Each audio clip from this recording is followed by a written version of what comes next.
This is City News Time, 9 o'clock. Number 1 for local news in Ottawa and the Valley.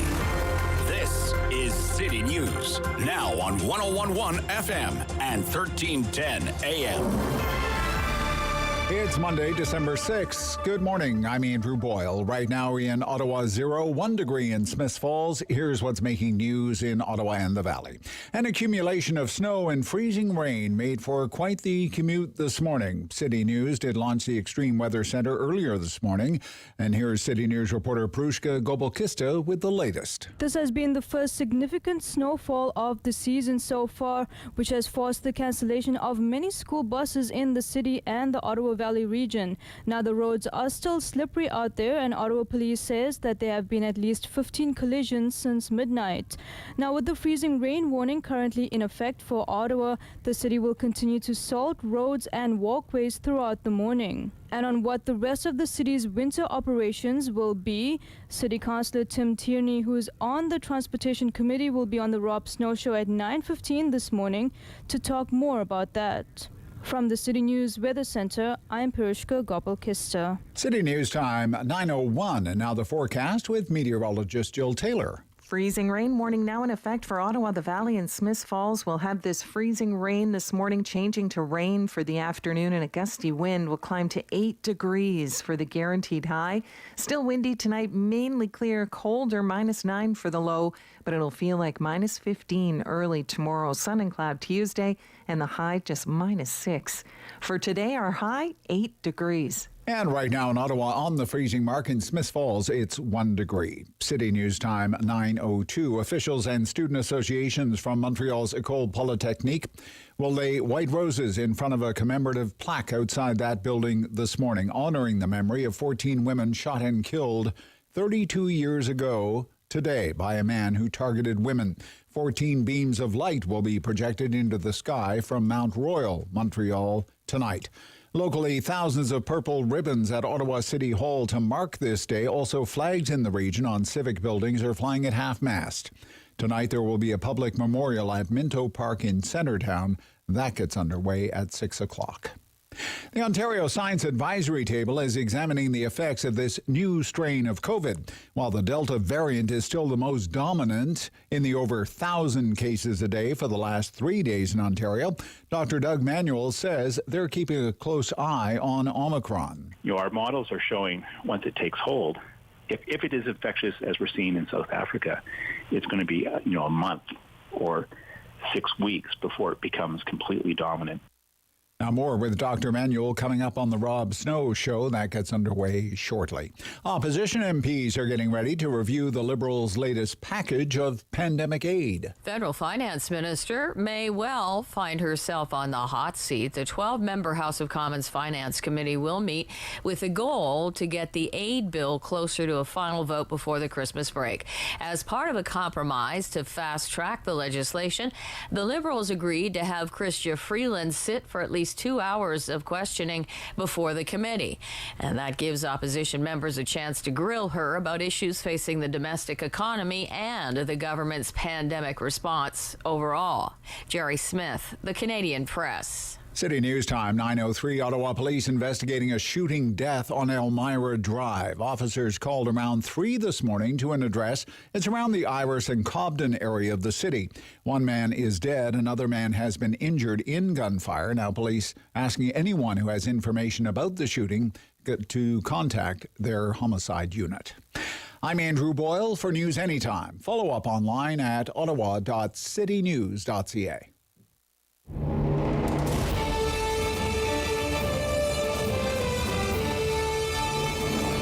Good, bad, or complicated. There's no news in Ottawa and the Valley he won't talk about. It's the Rob Snow Show on Rogers TV and City News. 101.1 FM and 1310 AM. We activated the Extreme Weather Centre here at City News this morning. We activated it. We don't just open it, okay, for the first time this season. You have to activate it. Good morning. Welcome to the Rob Snow Show on City News. You should see that place. The Extreme Weather Center. Technological marvel. I was going to put a video, David, on the TikToks of the Extreme Weather Center. I was told in no uncertain terms, Rob, you can't do that. This thing is so jam-packed with the latest in extreme weather tracking technology. You could be unintentionally leaking City News corporate secrets just by showing you a picture of the place. Full publication ban. The Extreme Weather Center. Is it still activated or has it been deactivated? We have deactivated it now. We deactivated it. Okay.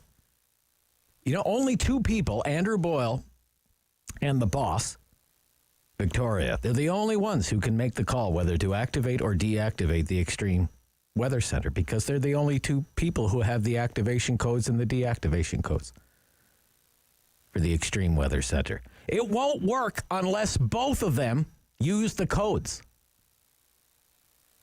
Okay? That's how sophisticated the Extreme Weather Center is.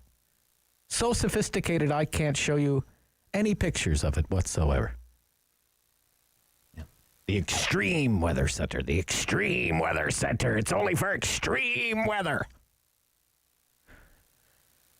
That's what we had this morning. So far this morning, we have had extreme weather, like light freezing drizzle, light snow, blowing snow, and temperatures, extreme temperatures of between -5 and 0.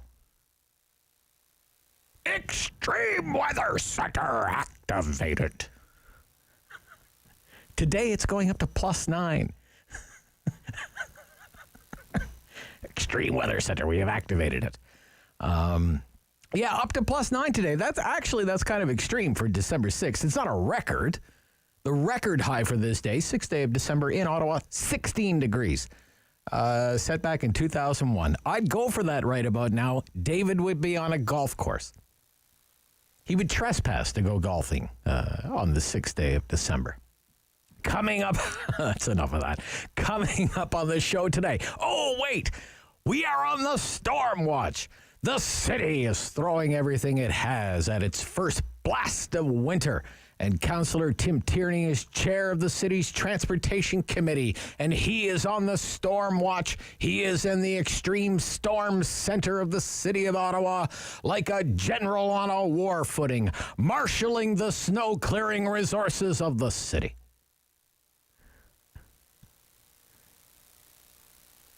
Too much. Are you done?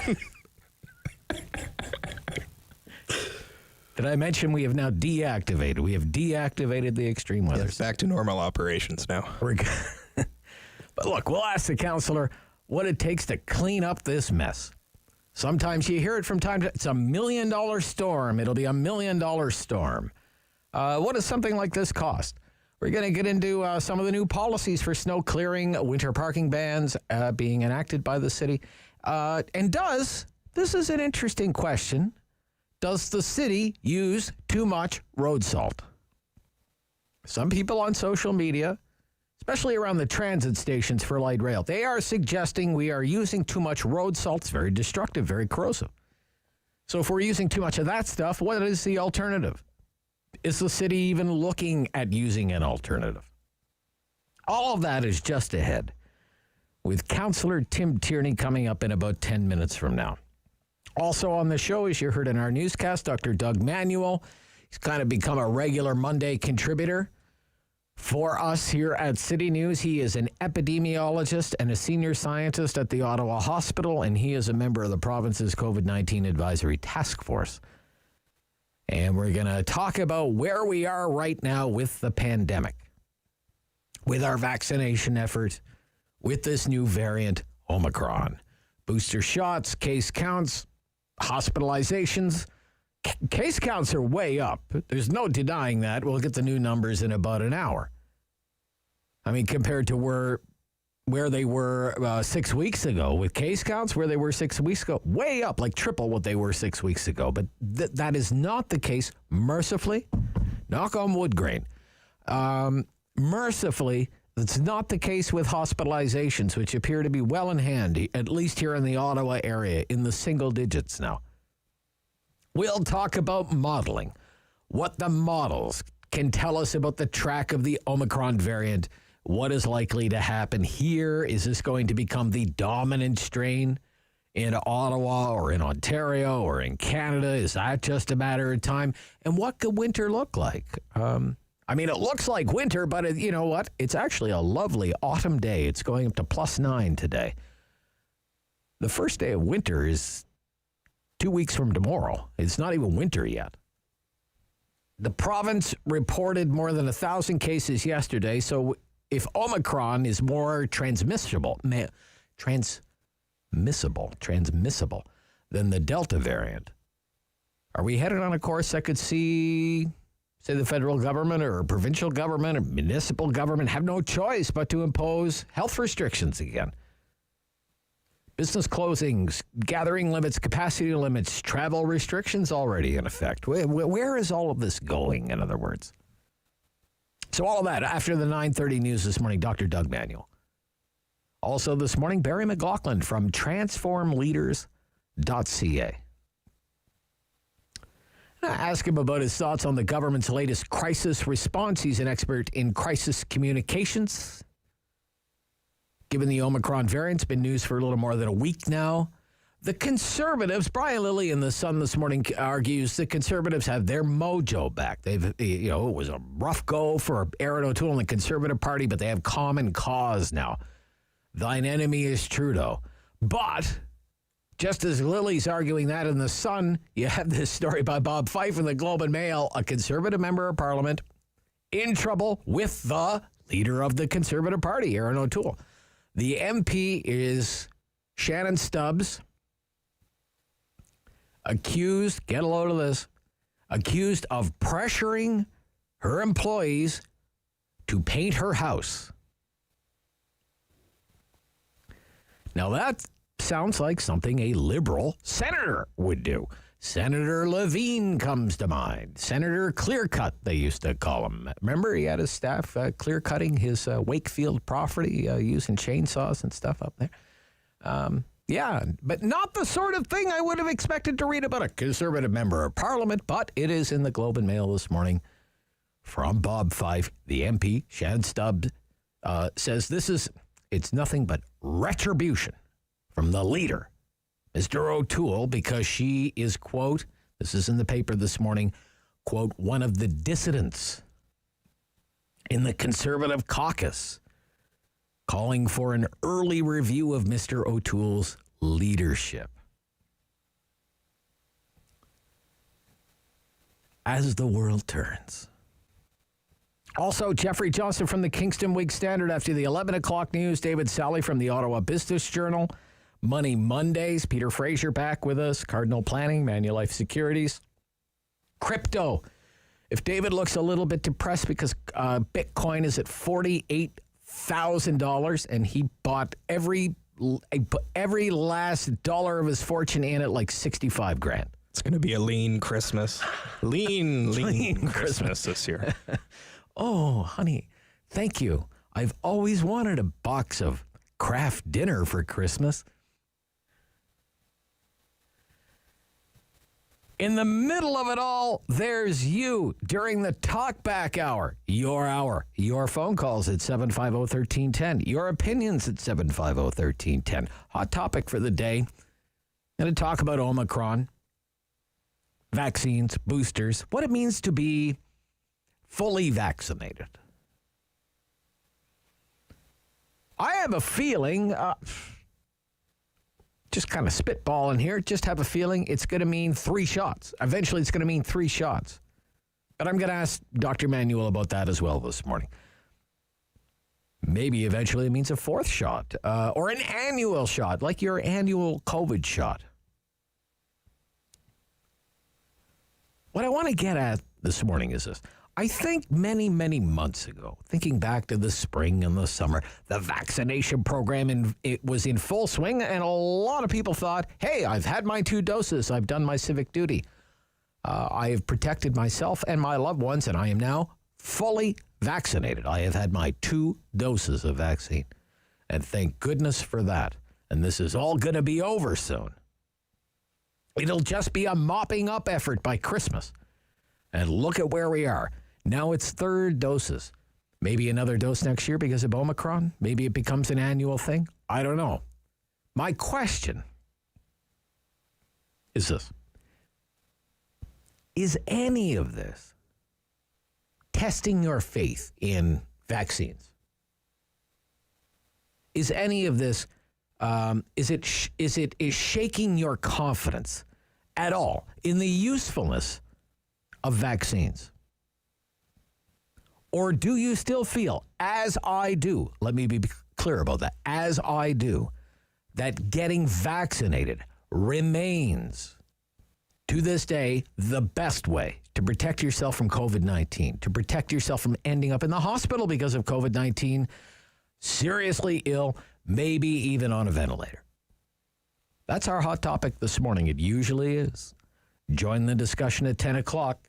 You're on the Rob Snow Show on City News.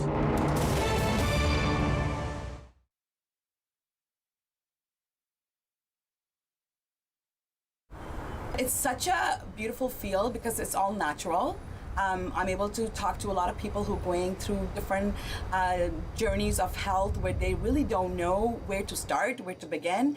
And I'm happy and grateful to have all this knowledge where I can actually help them and guide them.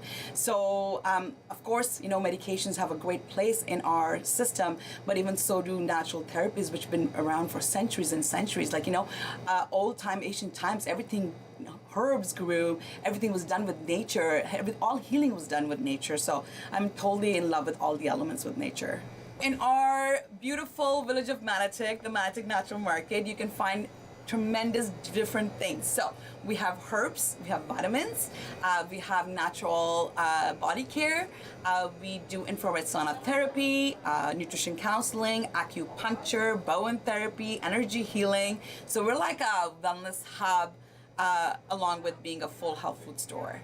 We are 1 year into pandemic since it started last year in March. It was a shock. Usually I see things coming, and I definitely did not see that coming. Golden Root is a product that I created 4 years ago, actually for my kids, just for immune system, overall health. And it just took off with certain friends of mine who had cancer or some severe issues, and they started finding that it was really helping them from different tests they had done with their doctor. And I knew I had something really special. So then I went through the proper procedure of being able to sell it. So it's actually, I'm not allowed to make it anymore in my house 4 years ago, and it is made in a Health Canada approved lab, and then it comes to me. And what Golden Root is a formulation of turmeric, ginger, lavender, oregano, and black pepper, all food grade, which is the most bioavailable turmeric in the market right now for pain, inflammation, digestion, immune system, concussion, liver health, and brain health. So, and it tastes like salad dressing. We do a lot of in-house, so we make our in-house concoctions of teas. You can come here, tell us what your health issues are, and we can blend it right there. And there's some that are already prepared beforehand for sleeping, for anxiety, for different things. And in that bar, we basically make cold brew teas and cold brew nitrogen coffee. And again, it's all local. Everything we do is local, and as many herbs we can find locally as well. If a client can't come out, we'll go out our way to deliver it. And you're getting that personal touch when you come in. If you have an issue, we will listen and help you. We're very, very active in the community, so we would like the same thing back for the community to come to.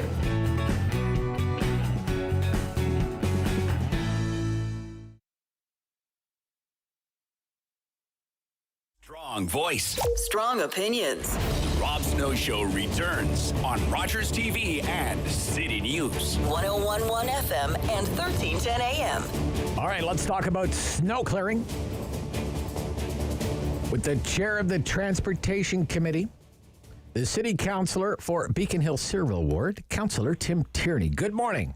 Good morning, Rob. Thanks for having me on today. It's great to hear from you. That's great. You know, when life gets back to normal and I'm actually allowed to have guests in studio again, You were the very first guest I had in this studio when I started this show here, by the way. The very first one, very first one. Coming up almost 2 years ago now. I'm going to have to get you like a special temporary security clearance so I can show you the City News Extreme Weather Center. I'll get you a guided tour of the place. You won't believe it, Councillor Tierney. I'd love that. The technology that is there. It's unbelievable. So let me ask you this. What are you throwing at this storm? Tell me about the preparations that have gone into cleaning up the mess. Well, Rob, everything, the kitchen sink, we have over 500 pieces of machinery out on the street as we speak. As you know, we got a very large network of sidewalks, 2,400 kilometers worth. We've got over 13,000 lane kilometers of roads to clear. But the key point is, originally the forecast yesterday, and our staff they're crackerjack, they're terrific, and on top of it, had to identify how much snow was coming. And originally, Weather Canada was saying it was looking like 5 to 10. Well, that quickly changed.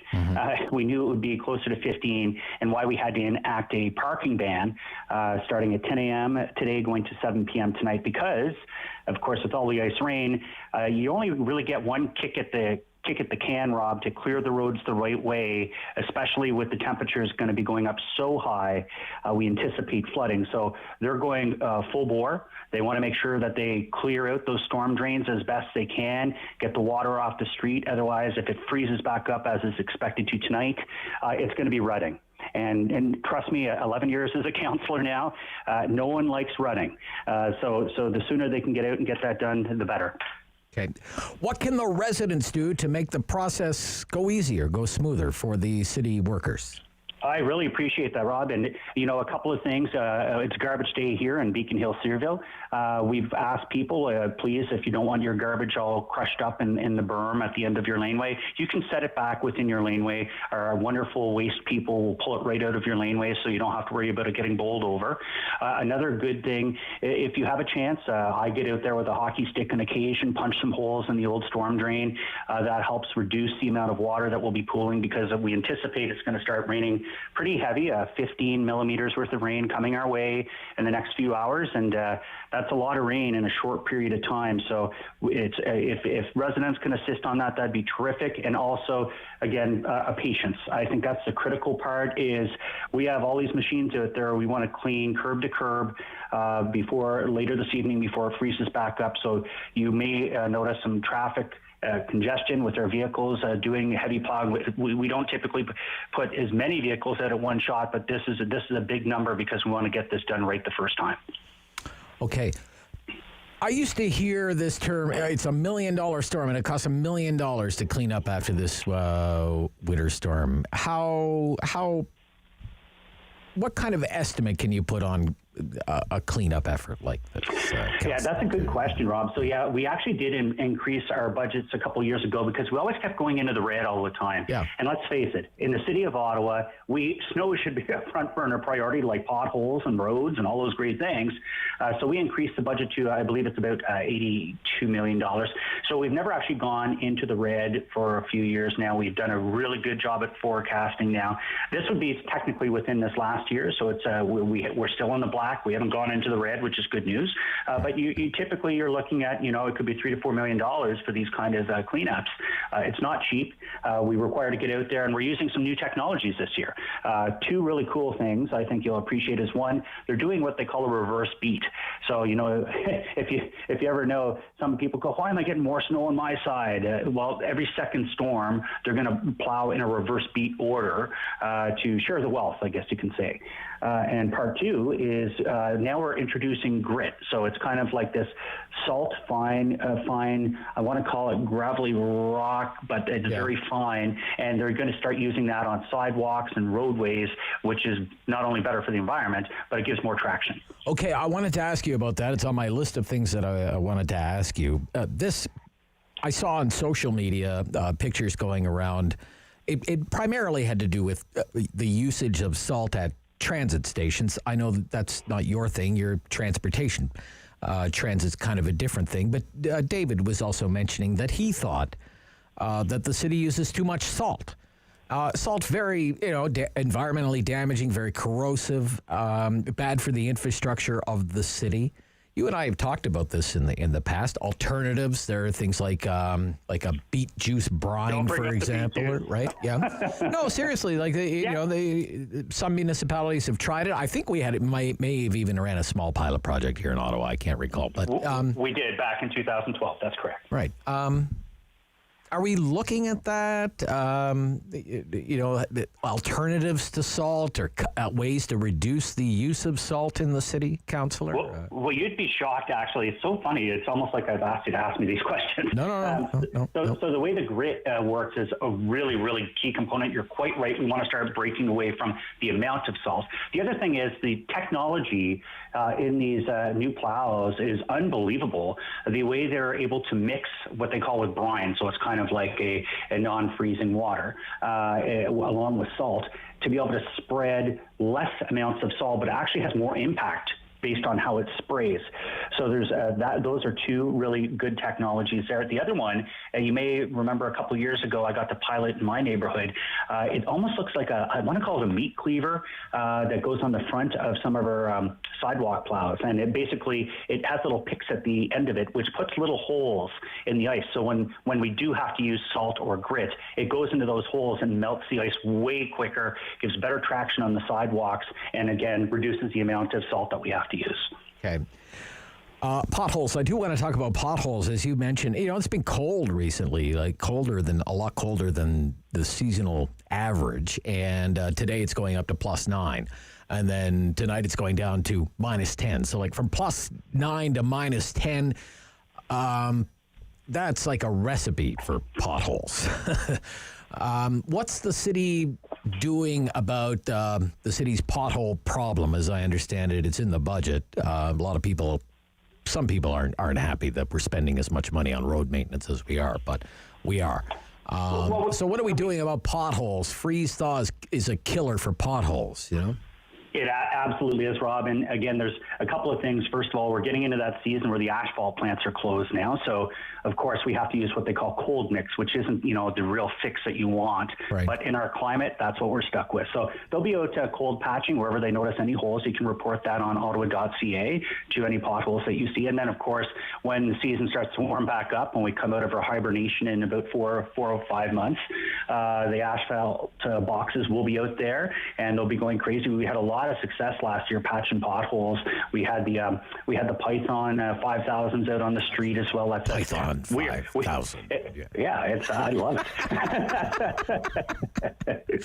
So they'll be out in full force again this upcoming year. As soon as one season starts, we start to prepare for the next season. So we're thinking well ahead on this, and you're quite correct. We're spending 53% more on road resurfacing this year. The public has said it time and again. I've firmly believed, I campaigned on roads, and we have to get a lot of this infrastructure fixed. Okay, and just finally, Councillor, this always kind of trips me up.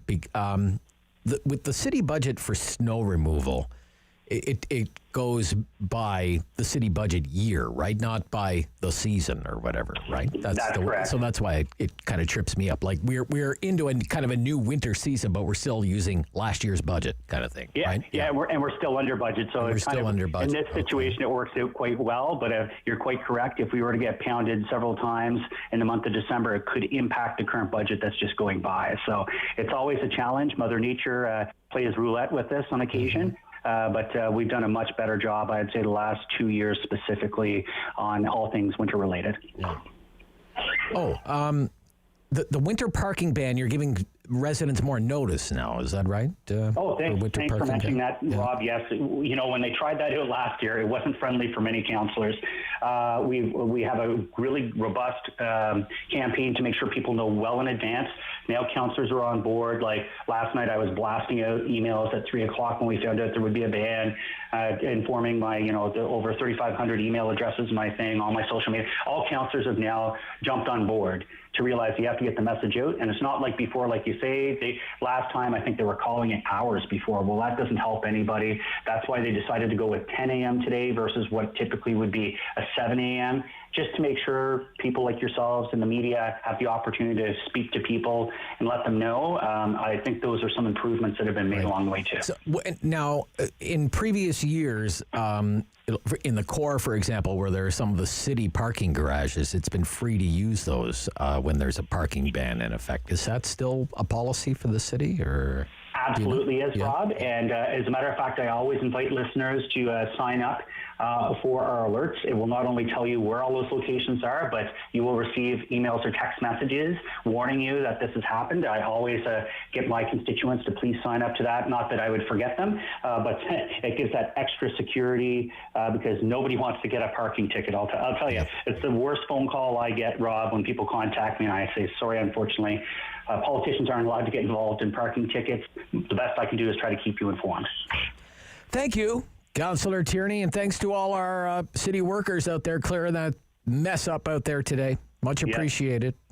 Thanks so much, Rob. Bye-bye. Yep, Councillor Tierney chairs the Transportation Committee.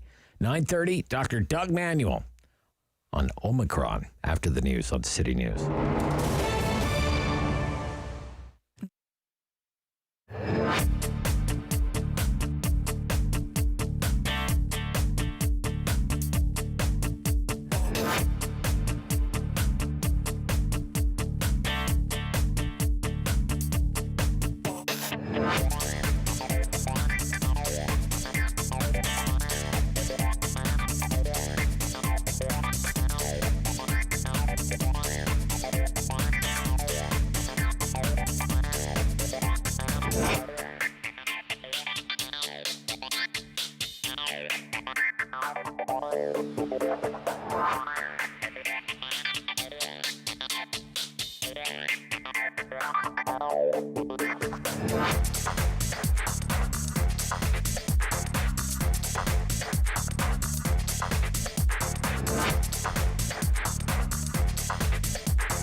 In Ottawa and the Valley.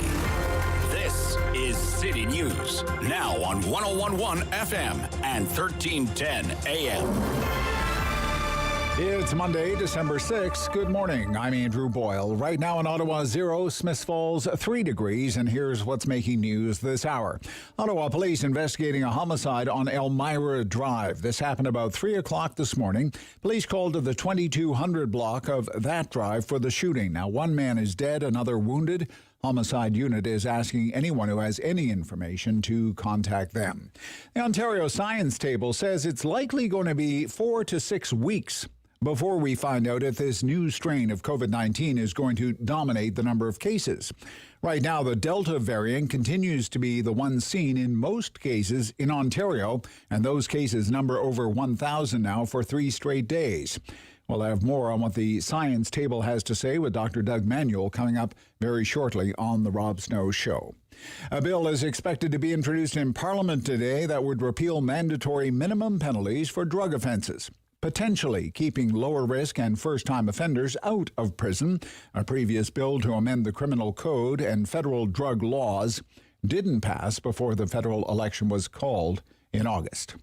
It would appear the Finance and Economic Development Committee scheduled for tomorrow has been delayed by 10 days. Councillor Sean Menard tweeting the multiple updates on the LRT that had been scheduled for tomorrow will now be on December 17th. According to a note from Mayor Jim Watson, the special meeting of FEDCO on the 17th will include a progress update on construction of LRT Phase 2.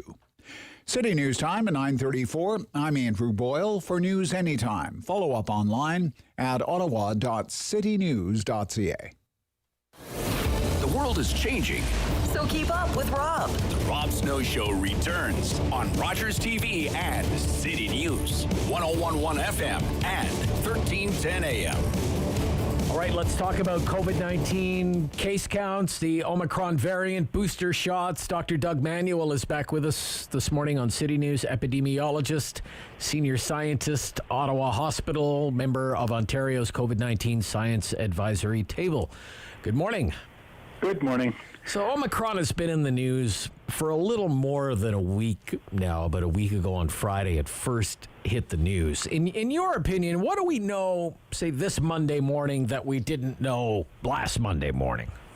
Well, I'd say we have a better idea about that it is the real deal in terms of transmission, meaning the transmission is quite a bit higher than we've seen for Delta. That I'm feeling more comfortable saying that that's a check mark beside transmission. This week we'll be waiting for more news about virulence, or what we call severity, and cases go up quickly, but then hospitalization rates and deaths follow. So far in South Africa, we haven't seen increased hospitalization rates or deaths really, but we would expect those would be. We wouldn't see those right away. So this week we'll be watching really closely to see what's happening to their hospitalization rates. First reports are that it's more mild, and there haven't been as many people coming to hospital, and that they've been less severe. So that could be a big silver lining on this more confirmatory news that Omicron is more transmissible for sure. Okay, so I was going to ask you what data is most relevant to you, or what data points are you watching with interest these days, and you're waiting for virulence data, I guess. Virulence, yeah. And I'm not as concerned about, or I'm not looking as closely as what's causing the transmission. You're going to see lots of discussion about, is it because the virus is more transmissible, or is it because we're getting more breakthrough? South Africa is quite a bit different than ours. We don't have that many primary infections, so reinfections aren't going to be a big issue for us, I think. It's going to be just that overall transmission and the overall level of virulence. Okay. So I want to talk about this idea to move for boosters. People 50 and over will be able to get a booster shot starting the 13th. So it's basically become a 3-dose regimen for COVID-19 vaccines. I've been told that that's not unusual when it comes to being immunized, whether it's childhood vaccines or a number of other vaccines. What's your opinion on 3 doses? Well, Rob, I thought we've been talking about this since the summer. Yeah. Saying it's a 3-dose vaccine. Here's for some childhood we have 5. We did two doses 3 weeks apart because we had to get those studies out very quickly. And I think the problem is that people then get locked in. Okay, this is what we can expect from this vaccine. It's a 2-dose vaccine. But the most, there's 2 questions that you have to ask. What level of immunity do we want? And how many doses do we need to get there? And then the second question is how often do we maybe need a booster to keep us at that level that we want? So we haven't really had a good discussion about that first question. What level of immunity do we want? And Rob, the challenge here is that if we had this discussion last year, it's a lot different level of immunity than today. We've now going through a 3rd variant of increased transmissibility. And as transmissibility goes up, you want a higher level of immunity. So what was good in our thinking last year has changed. And we want a really high level of immunity if we can. If 3 doses gives that level of immunity, we're going to see a lot of benefit from getting a 3rd dose. Okay. Now, the makers of the mRNA vaccines sound fairly confident that they'll be able to adjust their formulas for this new variant and offer increased protection against the Omicron variant. But maybe that might take until, who knows, sometime next year. Let's say first or second quarter of next year, best case scenario. then we could be talking about 4 doses of vaccine. Or maybe it becomes an annual thing. I guess my question is, how unusual would it be if it does come to that? There's going to be likely some boosters in the future. Could it be that we need to change the current dose for spring? That's definitely possible. That's in a little bit less likely, more worst case scenarios for me right now.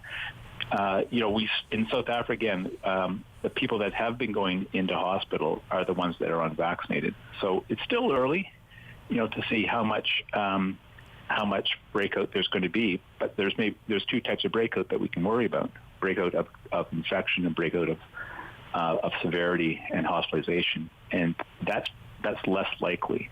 So we still may want to tweak or modify the vaccine, in the more longer term to improve it overall and have it more effective for transmission. But in the near future, we're still looking to see and hoping, and we're expecting that the vaccine is going to be effective at least reducing the severity of disease.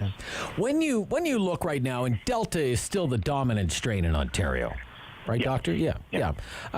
Because we only have 15 known cases of the new variant, and the dominant variant remains Delta. We've seen case counts rise quite substantially, triple what they were about 6 weeks ago now, north of 1,000, the last reported number for Ontario. But it doesn't seem to be leading to increased hospitalizations. Here in Ottawa, the number of people in the hospital because of COVID-19 is in the single digits.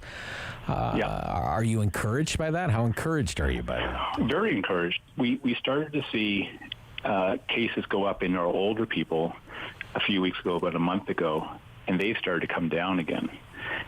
We're contributing to that to the 3rd dose, but we don't really know for sure.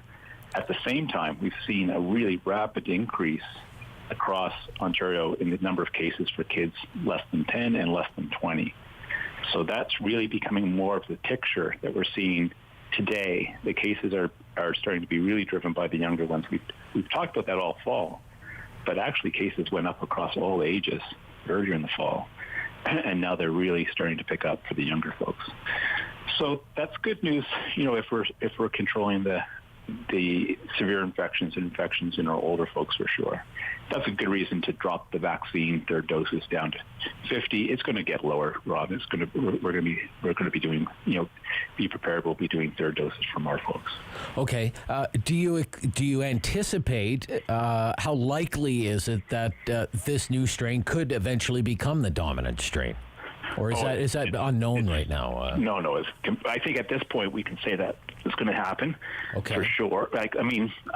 Maybe for sure is a strong language. That's most likely going to happen. And the question is just how quick. Our models are showing once it takes hold, if it is infectious as we're seeing in South Africa, it's going to be a month or 6 weeks before it becomes completely dominant.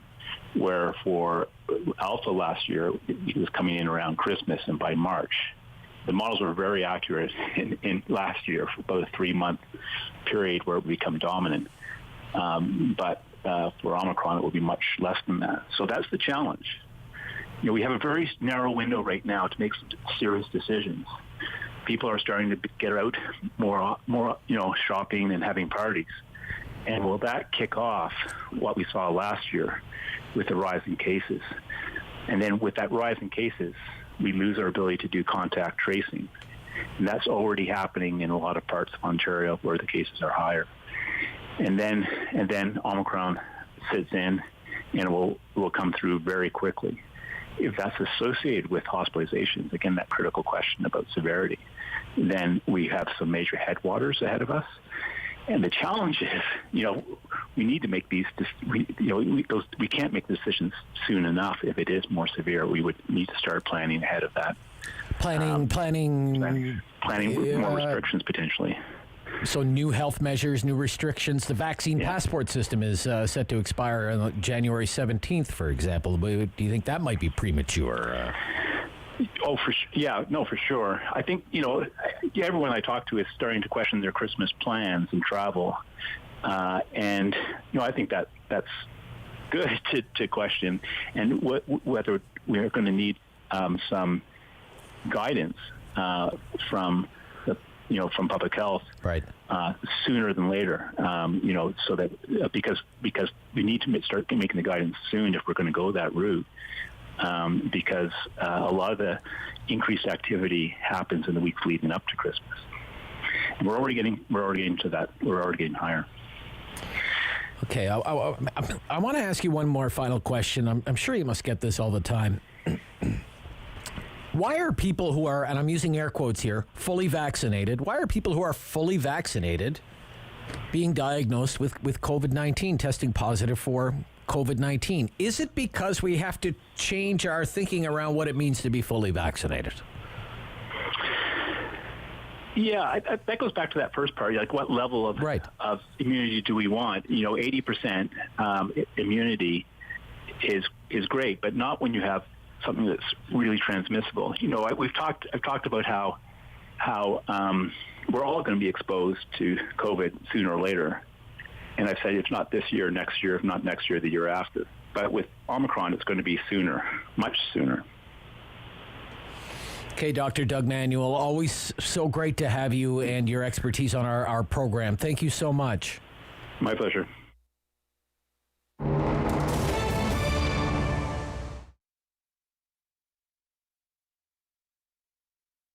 I always knew I was going to own my own business, and I've always wanted to have a store.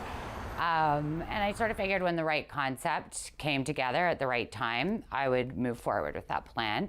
And so through doing some environmental initiatives in the restaurant group that I was with prior to opening this store, it just triggered my path towards being more environmentally conscientious and wanting to make more of a difference, and hopefully encouraging, inspiring other people to want to do the same, at which point the idea for All Eco was born.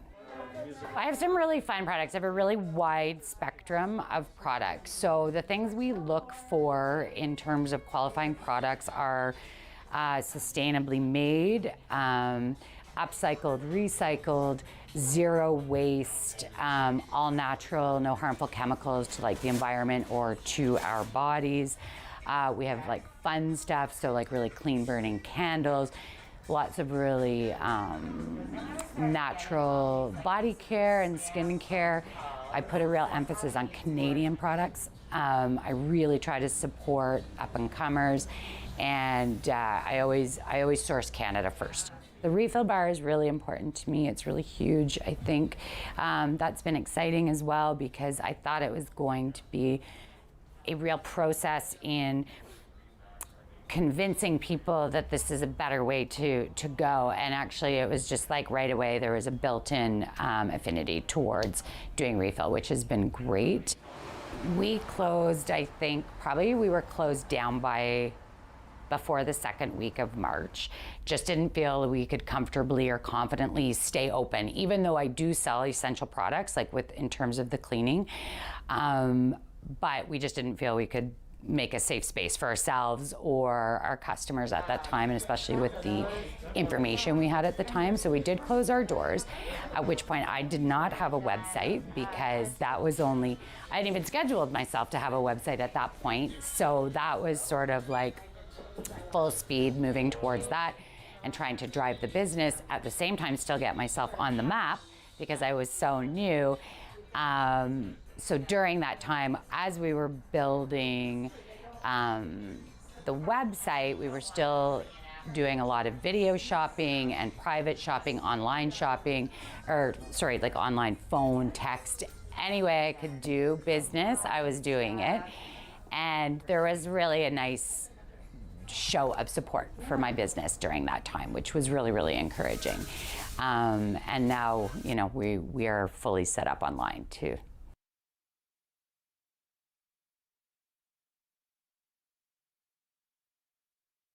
Fair. Fun. The Rob Snow Show returns on Rogers TV and City News 101.1 FM and 1310 AM. It's great to have back with us on a Monday morning. Barry McLoughlin, senior partner, TransformLeaders.ca, crisis communication consultant, adjunct professor, Shannon School of Business at Cape Breton University. Good morning. Good morning, Rob. How are you? I'm good. How are you? Great. A very pleasant surprise got this morning, and this snowplow service that I had last year, I didn't get a hold of them, but suddenly they appeared and did my driveway, so I was pretty lucky. You lucked out there, Barry. You lucked out there. Okay, go buy a lottery ticket now. Okay. Yeah. What is your impression of government's handling of the Omicron variant so far? Does it seem to have things under control? Well, not quite. I think they're in a semi-panicked mode, meaning that they don't want to get caught, unaware, unprepared. So they're erring on the side of overreaction, certainly when it comes to the panic around the border, the entry, the confusion over the rules, whether they're by air, by land. Eventually, Dr. Tam said, we are putting tools on the website. We ask people to go there and try to figure it out. That's one of those kind of interesting announcements. Right. So it is sort of to be fair, it is sort of in the early stages of it, and a lot of times those early. I think Barry just pressed hang up on his phone by accident by the sounds of things. Barry McLaughlin's with us every Monday morning, unless maybe a power outage or something. Weather like today. Well, I think he's on a cell phone. I hope we didn't deactivate the Extreme Weather Center too soon. I hope not. Oh, we may have. Okay. We're keeping a close eye on it. We're going to talk about Omicron with Barry, but we're also going to talk about the return of the House of Commons. Brian Lilly is making the case that the O'Toole Conservative Party's on a better track these days because it has found its common foe, and that common foe, of course, is the Trudeau Liberals. And Bob Dole. We're going to talk about the life and career of Bob Dole as well with my friend Geoffrey Johnston, who writes about international affairs for the Kingston Whig-Standard, but that's coming up in a little more than an hour from now. But Barry is a very keen follower of U.S. politics as well, so I'll ask him about his reflections on the life and career of Bob Dole. How are we doing at getting Barry on the line? Iffy? So-so? Come see, come saw? Yes? We? Okay, here we go. All right, Barry's back. Yeah, I that's love okay. those earpads, but the AirPods, but they can click off sometimes. Okay, that's okay, Barry. That's okay. Well, you know what? I wish I had $1 for every time something went wrong during pandemic live radio. I mean, I would be a wealthy man right now. Yeah, I'd have a business school named after me, the Rob Snow School of Business. Sure. So where is the government coming up short, in your opinion, with its response so far to this new variant? Well, I think the messaging really is more about the travel requirements. I think that they, don't want to get caught allowing people into the country that shouldn't come in. We all thought people were going to be pre-tested before getting on board these flights. It's confusing even at the landing, by land. You have to have the app filled out, and we've got some horror stories. So I think it'll get sorted out. It's kind of messy right now. But I think they're doing well on getting people onto the booster stream. They now got a system for doing it. It seems to be working. So the 50-plussers will be able to get theirs starting next week. And, so that looks like it's on stream. The kids' vaccination's going well. So there's a lot of good things happening, but I think some confusion around the travel requirements is probably the negative on this now. Last week, we were talking about how the return of the House of Commons couldn't come at a better time for the O'Toole Conservatives because they would find their common purpose, which is to go after the government's record. How do you think the Conservatives are doing these days? Well, I think that they did find kind of their comfort zone attacking government. Inflation in and of itself is sort of a funny target, but I think it's more the affordability factor. People are worried. It's become like the number one issue. They seem to be surfing that wave very nicely for them and holding the government's feet to the fire. So I think that, it also, when you have a common enemy among the party, united, then it tends to work. Just before the House came together, they were fighting among themselves, and that's not good for Aaron O'Toole. So I think he's now he's got something going. He's got momentum going. And in spite of the odd MP that seems to misbehave, he's in a better zone than he was a few weeks ago. Well, what do you think of this story this morning from Bob Fife in the Globe and Mail? Let me just read here. Conservative leader Aaron O'Toole has asked the House of Commons to investigate workplace harassment complaints against Alberta MP Shannon Stubbs, including an allegation she pressured employees to paint her house. To paint her house. The Globe is not identifying the two aides who asked that their names be kept confidential. Both said they would cooperate with the House of Commons inquiry. Ms. Stubbs denied allegations of abusive behavior, says she is a victim of retaliation. For being one of the dissidents in the Conservative caucus calling for an early review of O'Toole's leadership. So there are still episodes of the soap opera available, apparently. Yeah, new episodes. That's right. Well, basically, she doesn't quite explain why she's had dozens, literally by her own admission, dozens of employees over the past 3 years. I mean, there's a reason why there's a turnstile, obviously, coming in and out of that office. So I think that I think the leader is right to turn this over to get some answers on this as an investigation. It's not very satisfactory. It wouldn't surprise you that in every parliament there would be one or more MPs that were just horrible bosses. I mean, that the employees are told, start looking for a job right away when you come in because this will not last. It'll be bad news. And it seems that the HR department seems to bring in the party whip who immediately informs the MP who knows right away who just blew the whistle on him or her. So it's not a very satisfactory process in the sounds of it to investigate these matters. It's not quite like in an organization, whether it's more third-party independent. So I think they got to sort that out as well. But he could do without this news, for sure. Well, this kind of stuff for the MP, I mean, this can be a reputation killer. Right. Yeah. Tell the government, you tell someone the government blew $1 billion or the deficit's $1 billion in one ear out the other. Tell someone, an MP got their staff to paint their house. That's the kind of stuff that drives people crazy because they can relate to it. You got it. And I think that he's very fortunate that it happens to be an MP that was calling for his ouster. So that's perfect for him. Yeah. Fortunate. Yes, that's one way to look at it. Fortunate. Coincidental that's in the paper. Okay. Bob Dole has passed away at the age of 98. Yeah. What a life. Bob Dole, your reflections on that career, please. Well, a great lion of the Senate, also one of those guys that it was his institution. He loved it. I knew a guy very well who was his communications director in the 1996 presidential campaign. And, I remember him telling me a lot of frustration trying to get him to own a message. Here's the message, give it the message. But he, in the end, he said, his message was, Bob Dole wants to be president. That's it. And they couldn't really get him to stick with the theme. And, it's interesting that two Ottawa guys, Danny Aykroyd and late Norm Macdonald, were the guys that were the absolute geniuses at nailing the Bob Dole impression on SNL. And that was really funny when they showed on YouTube there a clip of Bob Dole appearing on SNL with Norm Macdonald and Lorne Michaels. And basically he says, I know you've been talking about me in the third person. Bob Dole doesn't speak in the third person, and he just had a great sense of humor. But by the way, a war hero, he could turn to tears in a flash. He's from Russell, Kansas, and they used to put out tin cans and pennies to collect. He came home very badly wounded from the Second World War, and he would break into tears, at the drop of a hat when he would mention Russell, Kansas and the kindness of people. So he had a real human quality to him as well. Thank you, Barry McLoughlin. Great to hear from you. My pleasure, Rob. Yeah, from TransformLeaders.ca, Barry McLoughlin with us every Monday morning. The Talkback Hour, every morning between 10 and 11. That's your hour, 750-1310. Omicron, vaccines. Talk about it after the news on City News.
KCOW 1310 AM in Ottawa. And CJET 101.1 FM in Smith Falls and the Valley.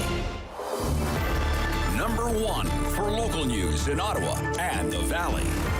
This is City News, now on 101.1 FM and 1310 AM. It's Monday, December 6th. Good morning. I'm Andrew Boyle. Right now in Ottawa, still the freezing rain warning in effect. It's 0. Freezing rain warning in Smith Falls as well, but it is 3 degrees. Here's what's making news in Ottawa and the Valley.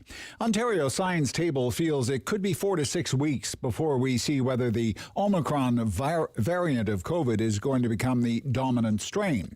Dr. Doug Manuel is part of that table, and he tells the Rob Snow Show everyone is exposed to COVID, and you may be to this strain as well. I've talked about how we're all going to be exposed to COVID sooner or later. And I've said if not this year, next year, if not next year, the year after. But with Omicron, it's going to be sooner, much sooner. Right now, the Delta variant is the most dominant strain in Ontario. There are over 1,000 cases in each one of the past 3 days. Today's number is just in 887 new cases of COVID-19. Opposition MPs are getting ready to review the Liberals' latest package of pandemic aid. Federal Finance Minister may well find herself on the hot seat. The 12-member House of Commons Finance Committee will meet with a goal to get the aid bill closer to a final vote before the Christmas break. As part of a compromise to fast-track the legislation, the Liberals agreed to have Geoffrey sit for at least 2 hours of questioning before the committee. And that gives opposition members a chance to grill her about issues facing the domestic economy and the government's pandemic response overall. Jerry Smith, the Canadian Press. City News Time, 10:02, and now your forecast with meteorologist Jill Taylor. Freezing rain warning now in effect for Ottawa, the Valley, and Smith Falls. We'll have this freezing rain this morning, changing to rain for the afternoon, and a gusty wind will climb to 8 degrees for the guaranteed high. Still windy tonight, mainly clear, colder, -9 for the low, but it'll feel like -15 early tomorrow. Sun and cloud Tuesday, and the high just -6. For today, our high, 8 degrees. And right now, under that freezing rain warning, it is 0 in Ottawa, 3 degrees in Smith Falls. Ottawa police investigating a shooting on Elmira Drive. It happened about 3 o'clock this morning. Police were called to the address. It's in the Iris and Cobden area of the city. One man was dead, another has been injured. Police are asking for anyone who has any information about these shootings to contact the homicide unit.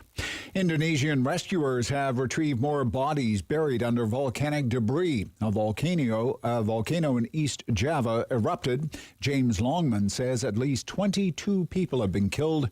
27 others are listed as missing. This was an enormous eruption on Java Island in Indonesia. Mount Semeru sent hot ash and smoke thousands of feet up into the air. It turned the sky black. People scrambled to safety, fleeing on motor scooters as ash rained down around them. Molten rock streamed down the mountainside. It's engulfed entire villages. Hundreds of homes have been destroyed and more than 30 schools.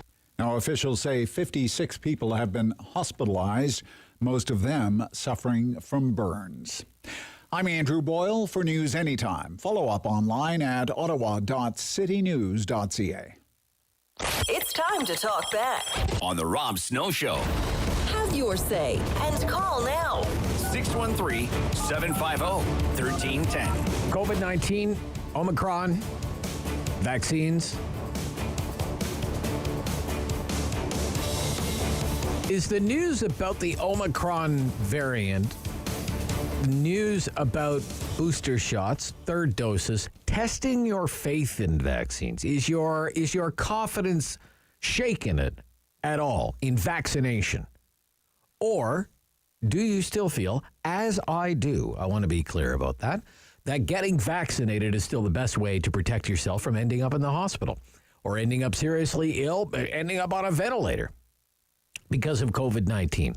750-1310, 750-1310, 613-750-1310. That's what I want to get into today. We have the new case counts out now, as Andrew just said, 887. So I guess, good to see it below 1,000. 887. Renfrew, 22. Ottawa, 55. Leeds, Grenville, Lanark 9. Eastern Ontario Health Unit 5. 3 deaths province-wide. Test positivity rate 3.5%. 25,981. So those are the case counts. Case counts rising. Case counts rising compared to, say, 6 weeks ago. But to me, the case counts only go so far. Hospitalizations, people in ICU, people on ventilators, I think is the much bigger story. What kind of pressure is it putting on the healthcare system? Are we going to go back to the days of needing to, quote unquote, flatten the curve so we don't overwhelm the healthcare system? What's going to happen if we end up having to delay medical procedures again, and that backlog grows, everything that goes along with that. But, the biggest local story may be the weather, but the biggest story in the world remains the Omicron variant, the new variant. And is this new Omicron variant, third doses, booster shots, maybe the need for a fourth shot, maybe eventually an annual shot, is any of this testing your faith in vaccines? Is your confidence shaken at all? In the usefulness of vaccines? Or do you still feel, as I do, that getting vaccinated is still the best way to protect yourself? I know we talked about this last week, but I want to revisit this week. Again, 750-1310. It's the Talkback Hour. It's your hour, your opinions. I want to revisit this week. Omicron, vaccines, 3 shots, maybe 4 shots, maybe eventually an annual booster shot. Because of this virus, its ability to mutate, has any of this shaken your confidence or tested your faith in vaccination? I want to be clear where I stand on this, offer my own opinion on this, okay? It hasn't for me. When it's my turn to do so, I'm going to get a booster shot. And if the public health officials think I need to get another shot, for the Omicron variant, or my family doctor recommends that I get a shot to better protect me against the Omicron variant, then so be it, and that's what I'll do. They're the ones with the medical degrees and the backgrounds in medical science, not me. I'll put my faith in the science and the scientific professionals. More than just, people on YouTube, quite frankly. And I don't think, because that's my position, I don't think there's some grand conspiracy to control me or to control society or limit my freedoms. I think there's an honest to goodness, if at times clumsy effort, to try and get us out of this pandemic. And I still firmly believe that vaccines are still our best shot, so to speak. But I do get the sense from reading the news, from spending too much time on social media lately, I think maybe a lack of confidence in the vaccines. People surprised that the efficacy is waning, if that's the case. I can understand that. I appreciate that, because I think a lot of people at the time, their thinking was, I'm going to get my 2 shots when it's my turn to do so, and that'll be that. And I won't have to worry about COVID-19 anymore, and soon enough it'll be in the rearview mirror. And I'll be protected, and those around me are going to be protected, and eventually enough people are going to get the vaccine. We won't have to live through this pandemic nightmare anymore. So the idea that now we're into third shots, booster shots, because of waning vaccine efficacy after 2 doses, and then the idea that sometime in 2022 there may be a new shot, like a 4th shot, to better protect people against this Omicron variant. And maybe then some new variant comes along and we may need a shot against that, or maybe this just becomes an annual thing like the flu shot. I can understand if some people are thinking, hey, that's not what I was expecting. I thought 2 doses, we're done. 2 doses would be good enough. And then life would go on and return to whatever normal is going to look like from here on in. So again, for the Talkback Hour this morning, has this need for 3rd shots, 4th shots, Omicron variants, perhaps someday an annual shot, has any of it shaken your confidence in these COVID-19 vaccines at all? Again, for me, not on the least. Not on the least. But it's not about me. It's about you and your opinion. 750-1310, 750-1310. At 11 minutes after 10 o'clock on a Monday morning, it's the Talkback Hour on the Rob Snow Show. Brendan, Blackburn Hamlet. Brendan. Yeah, good morning. Yes, good morning, Brendan. Oh, my God, I had my full dose, double dose flu shot yesterday. Oh, good for you. Good for you. Good for you. And I'm looking forward to my... Booster? My booster on December 23rd.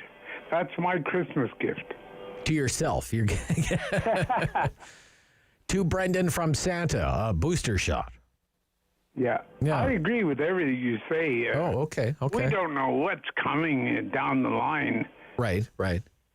And, we may be into full spring and summer before we know what the heck is going on scientifically. Okay.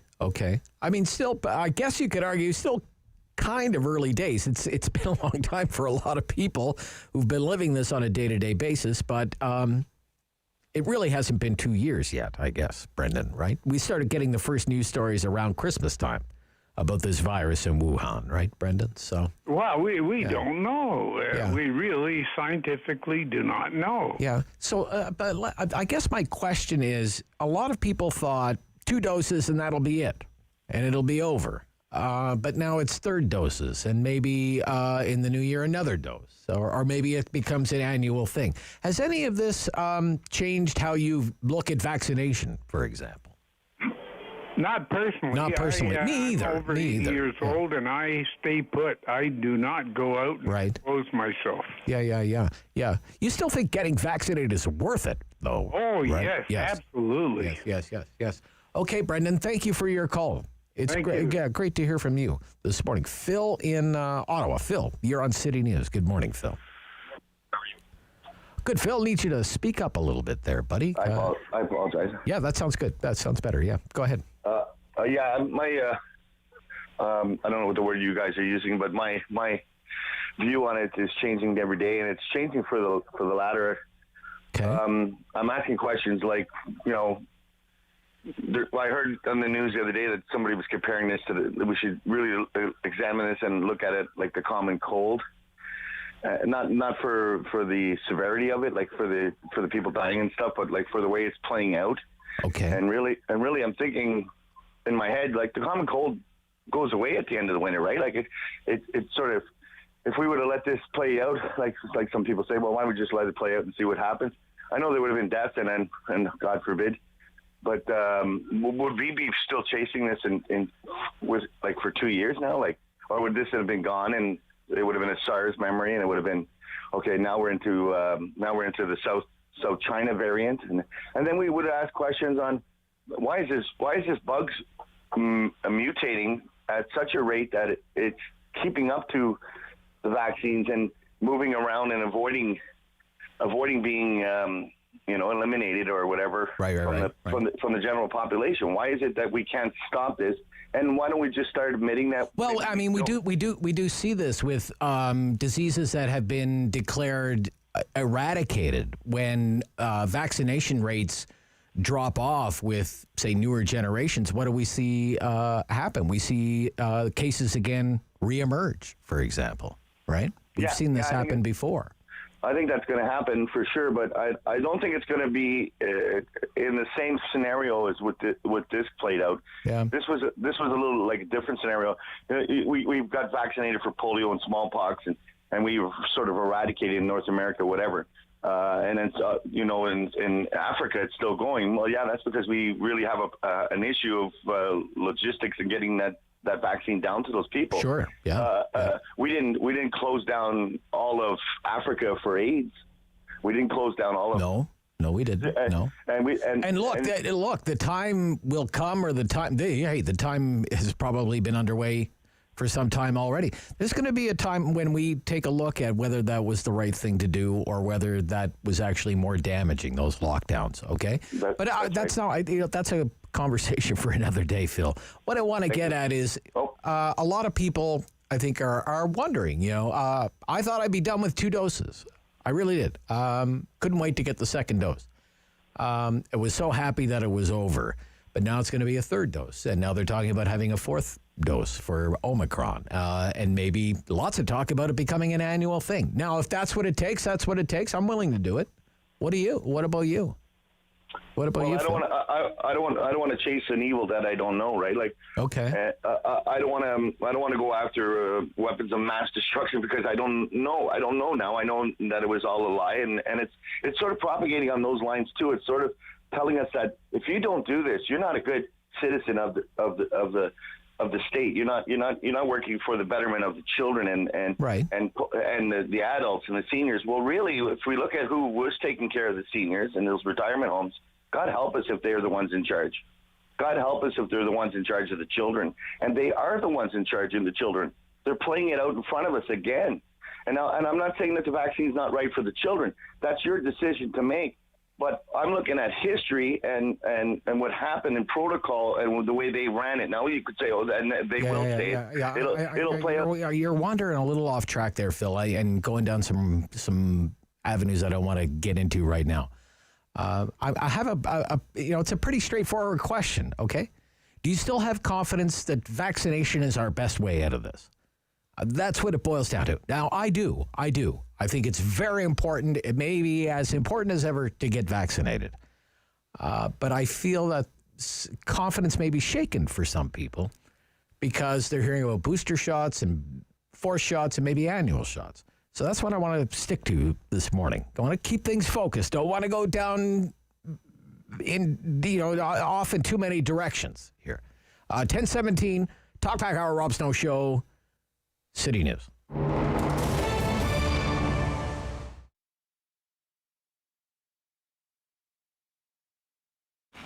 I started, as I said, at Lester's Barber Shop, and it was kind of, it was one of those things that it was just an opportune time for me to get into it, just because he had decided that he was going to retire after the fire, and then the opportunity presented itself that I could open my own shop. And so I went from a 150 square foot space on St. Patrick's Street to a 600 square foot space just on Beechwood to now here, and I'm in a 1,400 square foot space now. And I don't know, it's been an interesting journey because, you think that you're just going to be just you or a really small space, and then all of a sudden, you've got 10 other people working for you. You're in a much bigger space, and even incorporating the boutique. Last March, when all of this started, we closed down a little bit earlier than everybody else, and I'm going to say, being honest, part of it was social pressure. We shut down before everybody else did, and I'm watching all these other salons, just be really responsible and saying we don't want to be a part of the process. So we got ahead of it and closed, and then, the week later, the government's like, everybody's shutting down. And so it was a little nerve-wracking. I guess the first step of us, trying to innovate and just keep moving forward was when the salon is closed, right? It's like, what do you do? Our whole industry is based on being with people, cutting their hair, providing a service. You have to be people together to do that. You can't do that remotely at all. So one of the first things that I saw in our industry, what people were trying to do is they were selling their hair products that they had. And luckily, I've had a website that always had a web store in the back. I just never used it. So as soon as I saw that people were doing that, I was like, okay, this is what we're going to do. I'm going to load up all my stuff.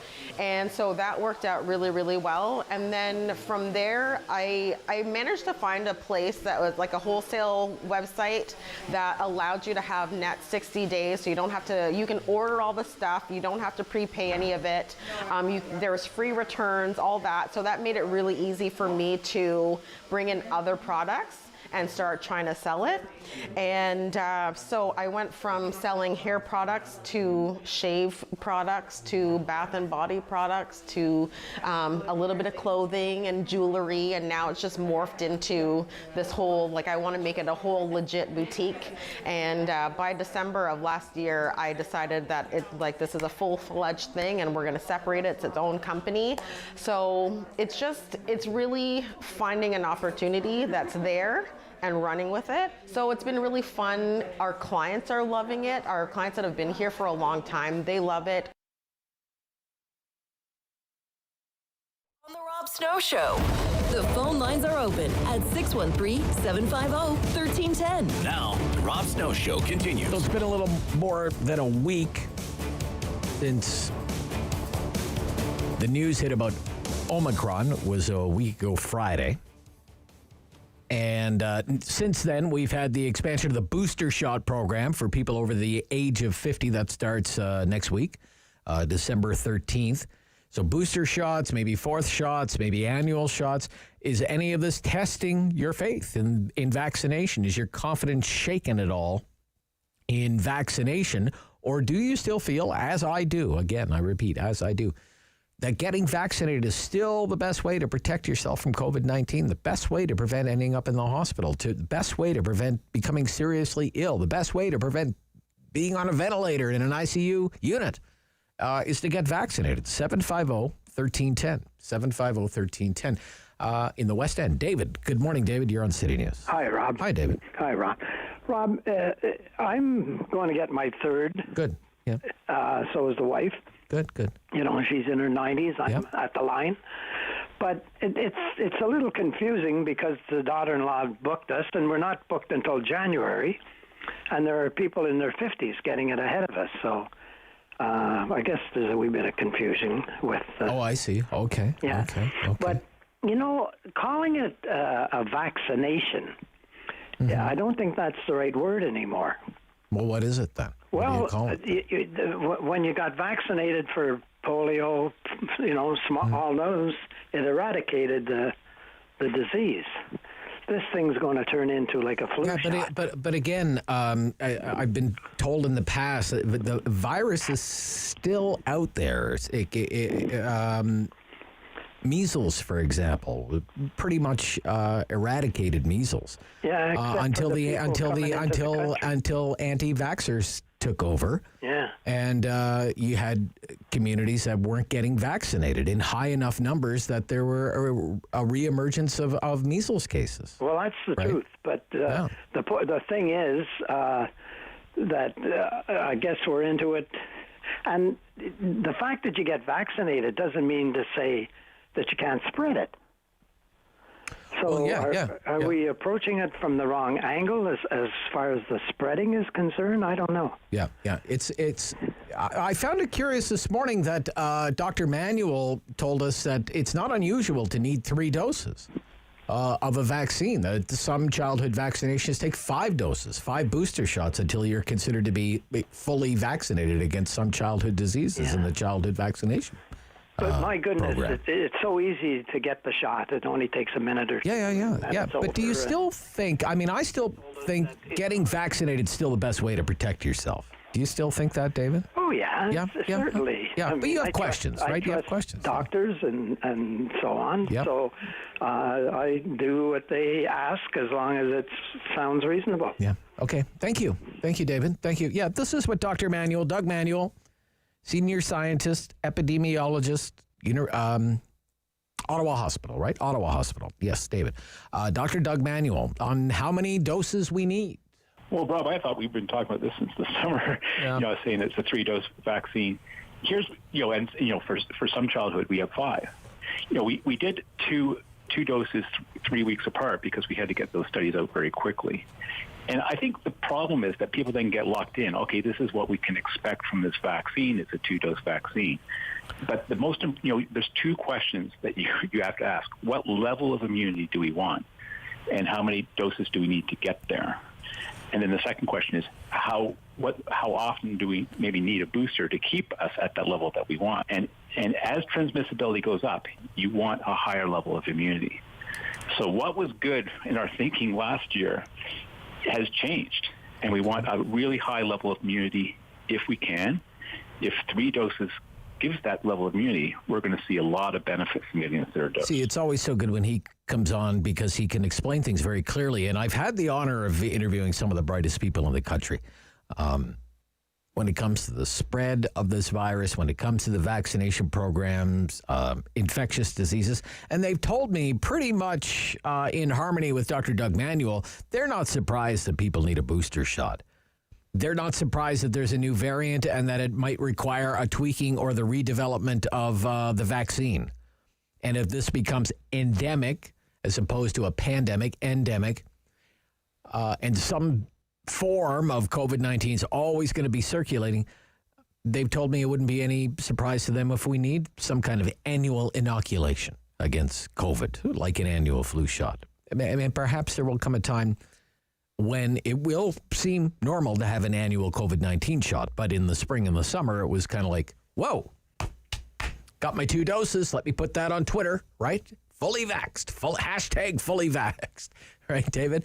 Maybe not so much anymore. Ray in Ottawa. Good morning, Ray. You're on City News. Good morning, man. You have a great show. I love your show. Well, thank you. Thank you. Team. I love smart people. I have a question for you guys. Okay. I've been sick with COVID-19 for 10 days. Sorry to hear that. No, it's okay. I survived. I slept for 23 hours, lost 22 pounds. I look fantastic. Anyway. All right. I was lucky. My immune system kicked in, fought it off, woke up, and boom, back to normal. Good for you. So when I got my doctor, and then I said, well, why do I need a COVID shot? My immune system beat it. He says, well, you need it. I said, well, that is not an answer. So anyway, I got my 2 shots. Good for you. My question to you is, could you explain that to me? Well, why would I even try to explain it to you, right? Like, I went to the Algonquin College School of Radio Broadcasting. Okay, I didn't go to McGill Medical School or anything, right? Like, why would I try to explain it to you? Well, you talk to a lot of smart people. Yes, I do. Yeah. And they know. You know what, Ray? If that's what your doctor told you to do, Ray, I'm not gonna give you. Why would you even listen to Rob Snow as a second opinion? Like Rob Snow? Well, Rob Snow told me on the radio I don't need any shots, doctor. No, it's not that, because you have intelligent. Yes, I do. Yeah. And all these. No, but one of the things I could do is when I have an expert on, because we're going to have experts on all week about this. Yes. We're going heavy with the science angle. Yes. Okay. Because this is one of the questions that we started asking in the earliest days of this. Can I catch it twice? Yes. Right? Can I catch it twice? This is totally a fair question. Yeah. So my other little question is, I did a research.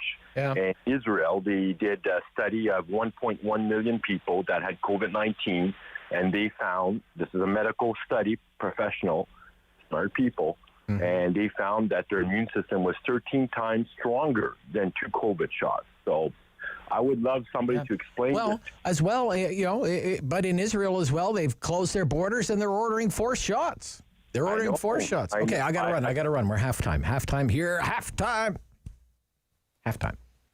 Talk Back Hour, Rob Snow Show, back after the news on City News.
one for local news in Ottawa and the Valley. This is City News, now on 101.1 FM and 1310 AM. It's Monday, December 6th. Good morning. I'm Andrew Boyle. Seasonal warmth coming through the region. Hasn't hit Ottawa yet at 0, but in Smiths Falls, 7 degrees. And here's what's making news this hour. After 3 days, over more than 1,000 cases of COVID in Ontario, the province reporting 887 today. Now, 55 of them are in Ottawa, 22 in Renfrew County. 9 in Leeds, Grenville, Lanark, 5 new cases in Eastern Ontario. 3 more people have died from the virus. The province says positive cases number 3.5% of almost 26,000 tests that were completed. Christian Aid Ministries says a gang in Haiti has released 3 more hostages. They are all safe and seem to be in good spirits. Another 12, though, continue to be held. That religious group announced 17 people were kidnapped in mid-October, 12 adults, 5 children, including 1 Canadian. It is not clear if the Canadian is among those still being held. The Conservative Party has asked for a probe into one of their own MPs after allegations of staff mistreatment. That included the MP apparently getting staff to paint her home. More coming up with Cormac McSweeney at 11 o'clock. City News Time, 10:32. I'm Andrew Boyle for News Anytime. Follow up online at ottawa.citynews.ca. It's time to talk back on the Rob Snow Show. Have your say and call now. 613-750-1310. Omicron variants, booster shots, 4th shots, annual shots, any of this testing your faith in vaccines?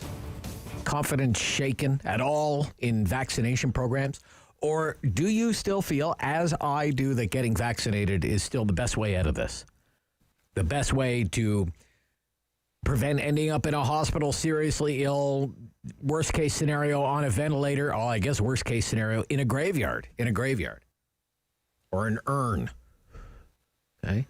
750-1310. It hasn't diminished my faith in vaccines in any way. I do not think, I want to say this as clearly as I can so nobody misunderstands my position. I don't think that this is in any way some sort of grand conspiracy cooked up by Big Pharma and in cahoots with big government. I think it's a totally valid question to look at some of the methods employed by government to try and deal with the pandemic, and we have questioned a lot of them thoroughly on this show, some of the things that governments have done to try and deal with the pandemic. Long and brutal economic lockdowns, chaos at the border, school closings, limits on interprovincial travel, vaccine inequity, curfews, mask mandates, vaccine mandates, all of this stuff. We put it all under the microscope here on this program at one time or another over the course of this blasted pandemic. But the need for a 3rd shot, maybe a 4th shot, maybe an annual shot right now, I can say this. It's not a big sore spot for me. Because the scientists that I've had on the show have told me they're not surprised by any of it. That lots of vaccines have a 3-dose regimen. That's what they've told me. I asked Dr. Manuel this morning, let's play another clip from our Dr. Manuel interview again this morning. Are we going to have to change what it means when we say you're fully vaccinated? Right now it means 2 doses and you're fully vaccinated. Are we going to headed for a rethink of that? Yeah, that goes back to that first part. Like, what level of immunity do we want? 80% immunity is great, but not when you have something that's really transmissible. I've talked about how we're all going to be exposed to COVID sooner or later. And I've said it's not this year, next year, if not next year, the year after. But with Omicron, it's going to be sooner, much sooner. Oh, that's kind of a downer. Can you play that last part again about Omicron? With Omicron, it's going to be sooner, a lot sooner. We're all going to be exposed eventually, but with Omicron, it's going to be sooner, a lot sooner. We're all going to be exposed to COVID sooner or later. And I've said it's not this year, next year, if not next year, the year after. But with Omicron, it's going to be sooner, much sooner. Ooh, okay. All right, Steve, Canada. Thank you for waiting, Steve. You're on City News. Go ahead. Hey, Rob. It's good to talk to you again. Yep. I mentioned to you last time I talked that I'm very pro-vaccination myself. I have all my shots, Pneumovax, Prevnar. I got my recent flu shot last week. I'm a little late, but I got it. Okay. Just scheduling and different things like this. So I'm a big supporter of this, and I love what that doctor said about getting enough shots to get us to a point that's acceptable. And I don't know if you know who Scott Atlas is. He's one of the doctors that was on the COVID task force in the United States.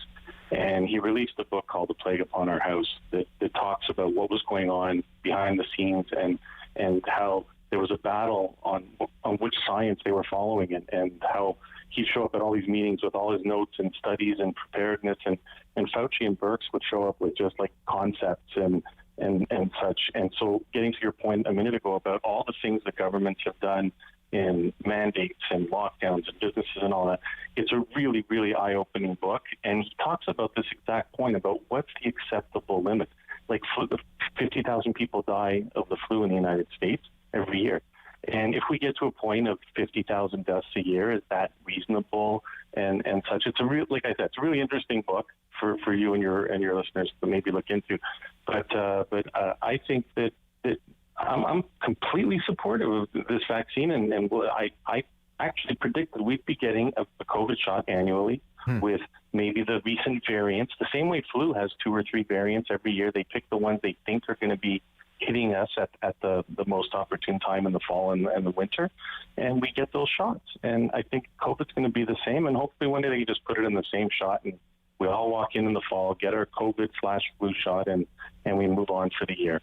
And hope that we fight through it if we get it. So you're not wavering at all in your confidence? No, vaccine, I'm very supportive of vaccines and the science. All right. We've been getting them for decades and longer, I guess, at this point.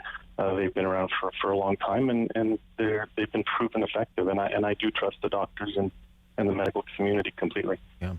All right, Steve, thank you. Thank you. Yeah, I mean...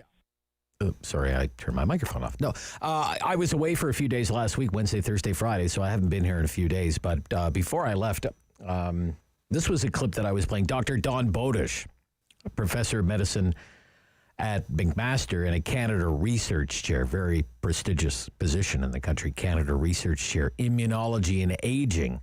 And I asked her, are you surprised that we need boosters? What about fourth shots or annual shots? The easiest strategy is getting everyone boosted. The second easiest is making a new mRNA vaccine. Can I just interrupt you right there? Yeah. Getting everyone boosted? Do you think it's inevitable that everyone will need 3 shots then? I absolutely do. I mean, when you think of most of our adult vaccines, hepatitis, HPV, all our childhood vaccines, they always come in 3s. And 3 seems to be the magic number for really getting permanent good memory. These mRNA vaccines far exceeded expectations for how well they work, especially in older people, but they do seem to wane pretty quickly. So we definitely want the over 60s to be next in line to get their booster, and I strongly suspect by this time next year, everyone will have their 3rd shot. By this time next year, everyone will have a 3rd shot. And it was about what, David? Like 2 days later, they said, okay, everybody over the age of 50. It was like 2 days after that interview. Yeah, it would have been like Thursday, so 3 days, yeah. Yeah, something like that, yeah. Okay. Cynthia in Canada, you're on City News. Good morning. Hi. I do believe in vaccines. Yeah. But I don't like the political lens that it goes through before it gets to us. Okay, what do you mean by that? Well, they're not forthcoming. I find that they just tell you just enough to get you to do something that I don't like. And I hope, too, that they change their wording. Now, because people lost their jobs because they were not fully vaccinated. That's right, yeah. So if somebody doesn't want the 3rd shot, does that mean there's going to be another wave of layoffs because of that? Yeah, people didn't want to get 1 dose or 2 doses. How do you think they're going to feel about 3, 4, or an annual dose? Yeah, so I think that should be looked at, too, because it's an issue, right? Sure. Yeah, it's a big issue. Yeah. Yeah. Yeah. Okay, Cynthia, thank you. Thank you. 750-1310. A couple of lines available there for the first time this morning at 750-1310. Have your say, talkback hour. Been away for a couple of days. Great to be back. David in Canada. David, you're on City News. How are you doing today? We're rocking right on, David. Now, let me ask you, Omicron variant booster shots, maybe a fourth shot, maybe an annual shot. Is this kind of at all testing your faith in vaccines, or do you still have confidence in the vaccination effort that it's our best way out of this? I think it's much better than wearing a mask or being locked down, and I had my third shot this morning. Oh, you had your third shot this morning. Okay, interesting. Yeah, because I had 2 AstraZeneca. So, and I've had 7 vaccines this year. I've had yellow fever, I've had shingles, I've had all these things, and so far I haven't, You've been fine. Other than a sore arm or... You're still on this side of the grass, David. Yeah, kind of committed, Yeah. So you mentioned you had 2 doses of the AstraZeneca vaccine, which is interesting, but I only ask because I have also had 2 doses of AstraZeneca myself. I took what was available at the time. It was not like I insisted on having the same brand name or whatever. What did you get this time? Because it's not AstraZeneca, as I understand. It's an mRNA, right? They had Moderna. I went to my local drugstore. Yeah, they had it. The local drugstore had it. So that's what I had. And that was this morning, you said? Yeah. Yeah? No ill effects? You feel good? You still feel fine? I feel good. Yeah, good. Even if I touch it, it doesn't hurt. So maybe. So let's say, David, for example, let's say it comes out in the new year, hey, we've got an Omicron vaccine. You want full protection against Omicron? And I don't know, David, your doctor recommends it or the public health officials recommend that you get it. Would you go and get that one? I would. Yeah. And no problems with if it's an annual shot? So you have full confidence in the vaccination program. That it's our best way out of this. Yeah. The side effects of lockdown are much more than a sore arm. Yeah. That's such a great point that you're making, David, when you think about the alternative before there was a vaccine, right? Staying at home, don't leave the house, curfews, lockdowns, not going to restaurants, not going to live events, not being able to travel, not being able to do any of that stuff. Yeah, it's such a great... Not getting your haircut. Yeah, not getting your haircut. A lot of shaggy people out there, David. Yeah, thanks for reminding us what it was like during the depths of those lockdowns, David. I don't think anybody wants to go back to that. Why don't we stop? We'll stop here. And then we'll come back, and it'll be the final quarter of the first Talkback Hour of the week here on the Rob Snow Show, 750-1310. This is City News.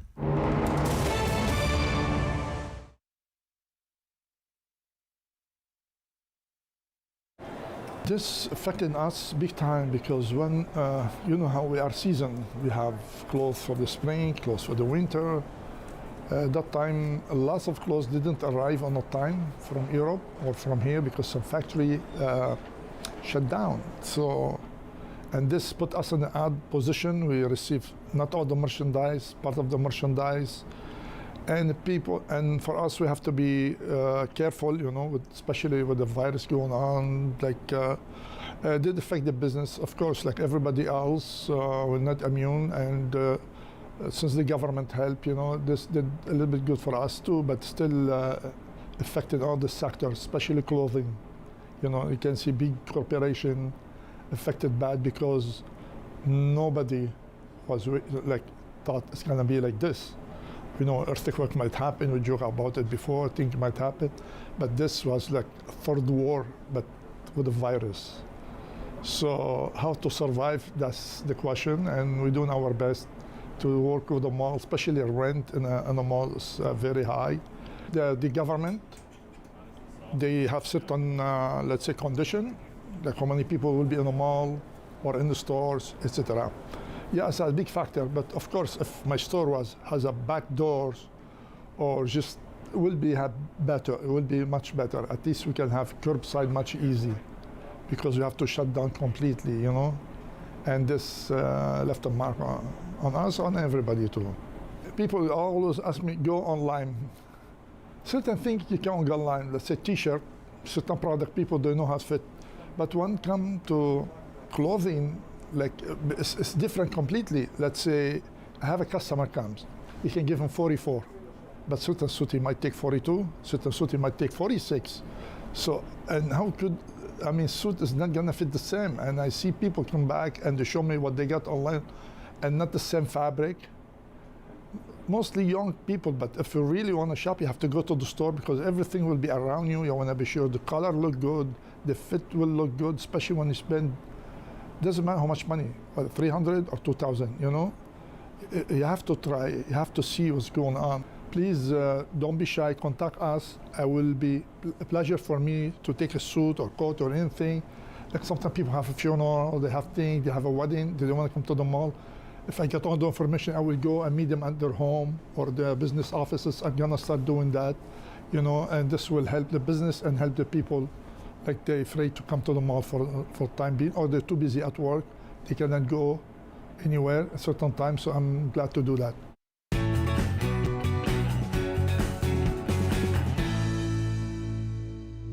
On the Rob Snow Show. The phone lines are open at 613-750-1310. Now, the Rob Snow Show continues. Yep, have about 10 minutes left. Talking about your confidence in the vaccination effort in light of the Omicron variant and the need for a booster shot. Is any of this testing your faith in vaccination? Is your confidence shaken at all? Or do you still feel, this is the way I feel, getting vaccinated is still the best way out of this? That's how I feel about it.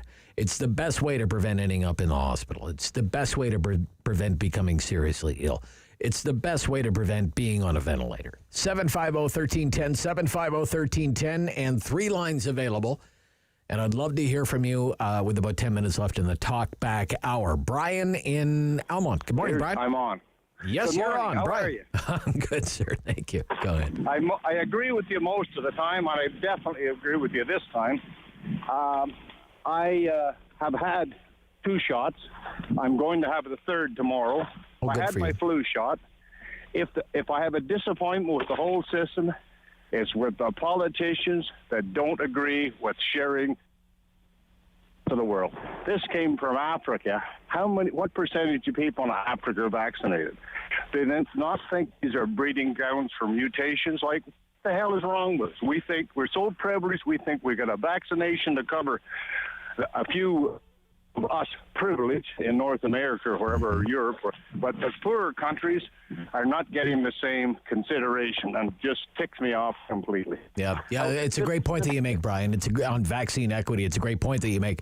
Last week, when we first learned about these 2 cases in the Ottawa area, traced back to people traveling from Nigeria. They came to Montreal and then they made their way to Ottawa. I happened to look up the percentage of people vaccinated in Nigeria, and it's 2.9% of the population, whereas this here it's something like 76 or 77% or something like that. Exactly. And you had a newspaper person on there, I forget his name, Jeff, somebody or other that gave a good... Geoffrey Johnston, yeah. Yes, he gave a great... I was all set to call that day and make out some of the same points he made. Sorry, I better quit shoveling snow. Made some of the same points that he made about, you know, we have to share vaccine with the rest of the world. This is stupid. We're going to keep mutating until we get a handle on it. Yeah, it's a great point that you make. Here we're talking about 3rd and 4th shots when there are parts of sub-Saharan Africa where whole populations haven't even had a single dose yet, right? So it's a great point. Hey, Brian, so you're out shoveling. Yes. Like the old-fashioned way, like shoveling the driveway, shoveling the steps. What are you doing? Well, I'm shoveling 80 feet of driveway. 80 feet of driveway. Is it now with the freezing rain and whatnot? Is it a heavy snow right now, or? Oh, yeah. Yes, it's heavy. It's heavy. Okay.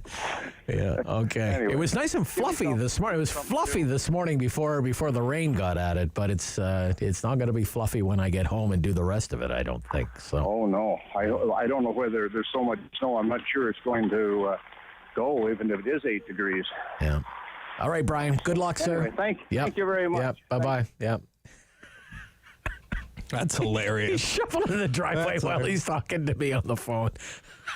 That's better when they go through the driveway. And it's heavy. And it's heavy snow. Oh, it's tough. You wait what awaits us when we get home. Yeah, it's full on raining out there now in the south end. So is it? Yeah. Okay. Saul in Ottawa. Saul. Hello. Hello. I will probably not get a third shot. Not get a third shot. Why not?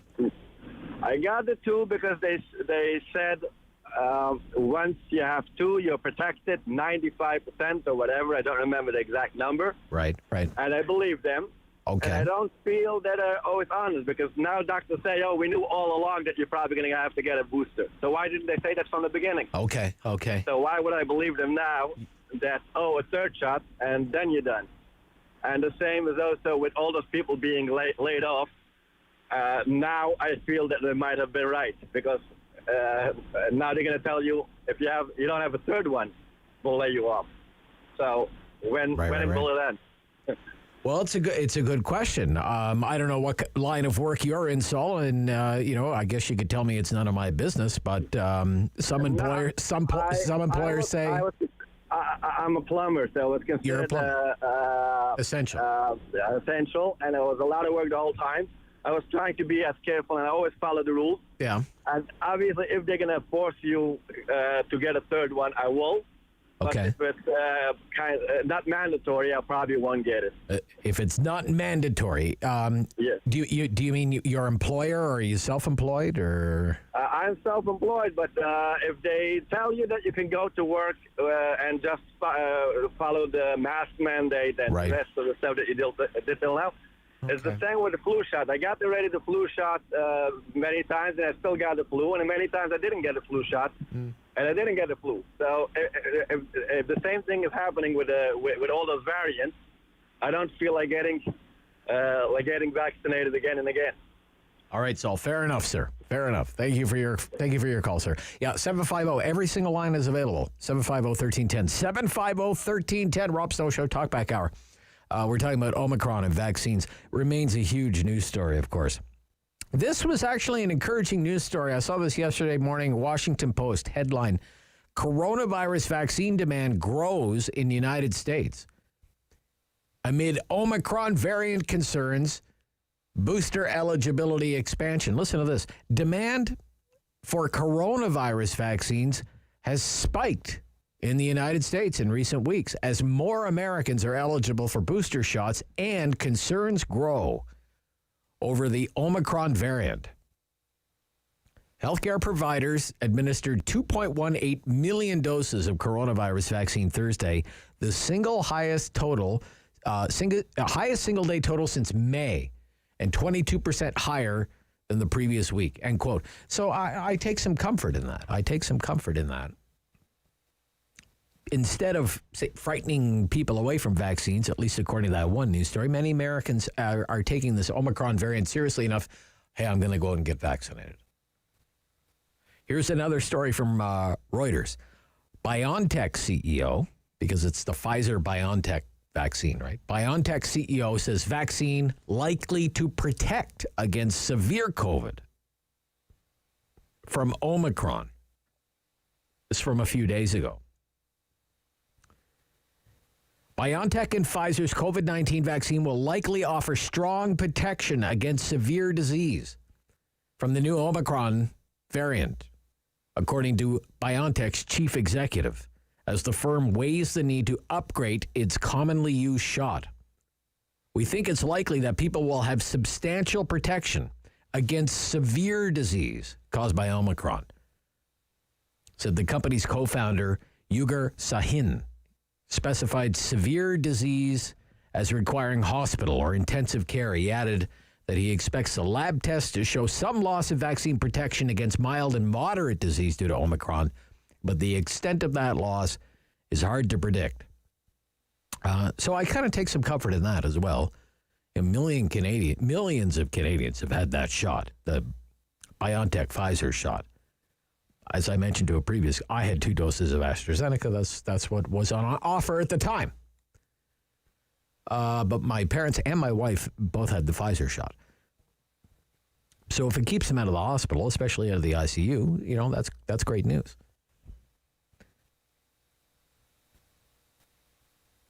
But then I saw another one. Where was that story? Yeah, but Moderna president sees risk. Vaccines will struggle with Omicron. Moderna president Stephen Hoge, H-O-G-E, said there's a real risk, quote, a real risk existing COVID-19 vaccines will be less effective against Omicron. While U.S. medical advisor Anthony Fauci said the variant's severity may be limited.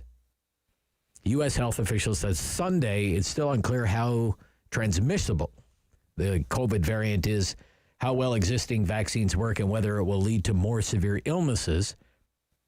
Moderna's president stopped short of comments by Moderna's chief executive, the CEO, Stefan Bancel, that spooked markets last week, saying it's too early to tell how much Omicron will degrade vaccines. I think there's a real risk we're going to see a decrease in the effectiveness of the vaccines, Hogue said in an ABC interview.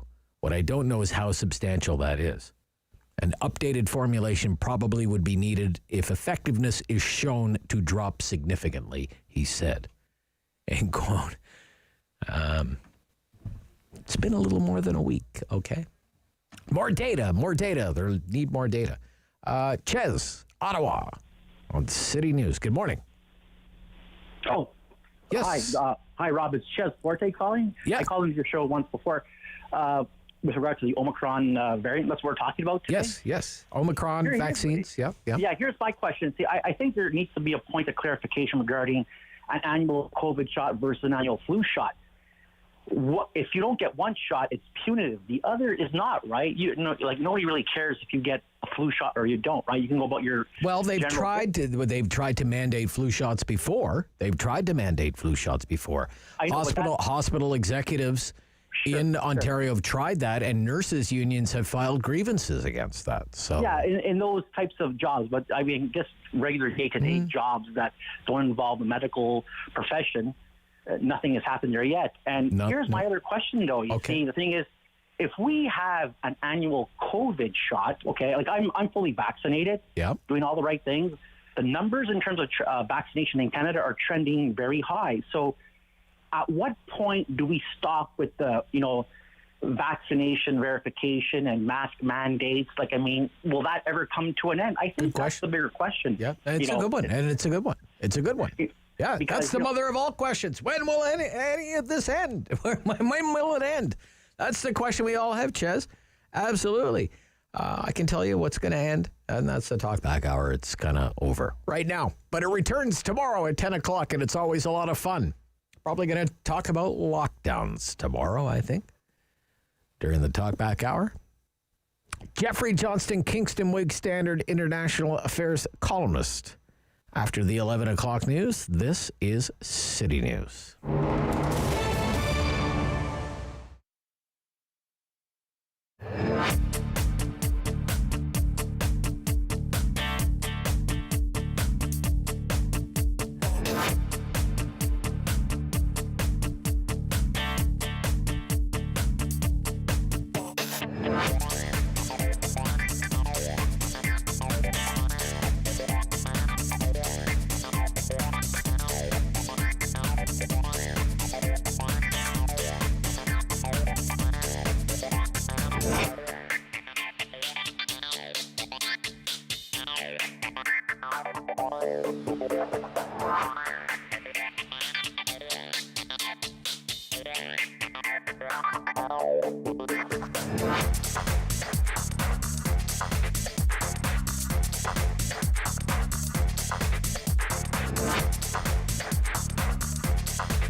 IWW 1310 AM in Ottawa. And CJET 1011 FM in Smiths Falls and the Valley. Number 1 for local news in Ottawa and the Valley. This is City News, now on 1011 FM and 1310 AM. It's Monday, December 6th. Good morning. I'm Andrew Boyle. Right now, waiting for the warm front to move into Ottawa at 1 degree. It's moved into Smiths Falls, though, at 7. Here's what's making news in Ottawa and the Valley.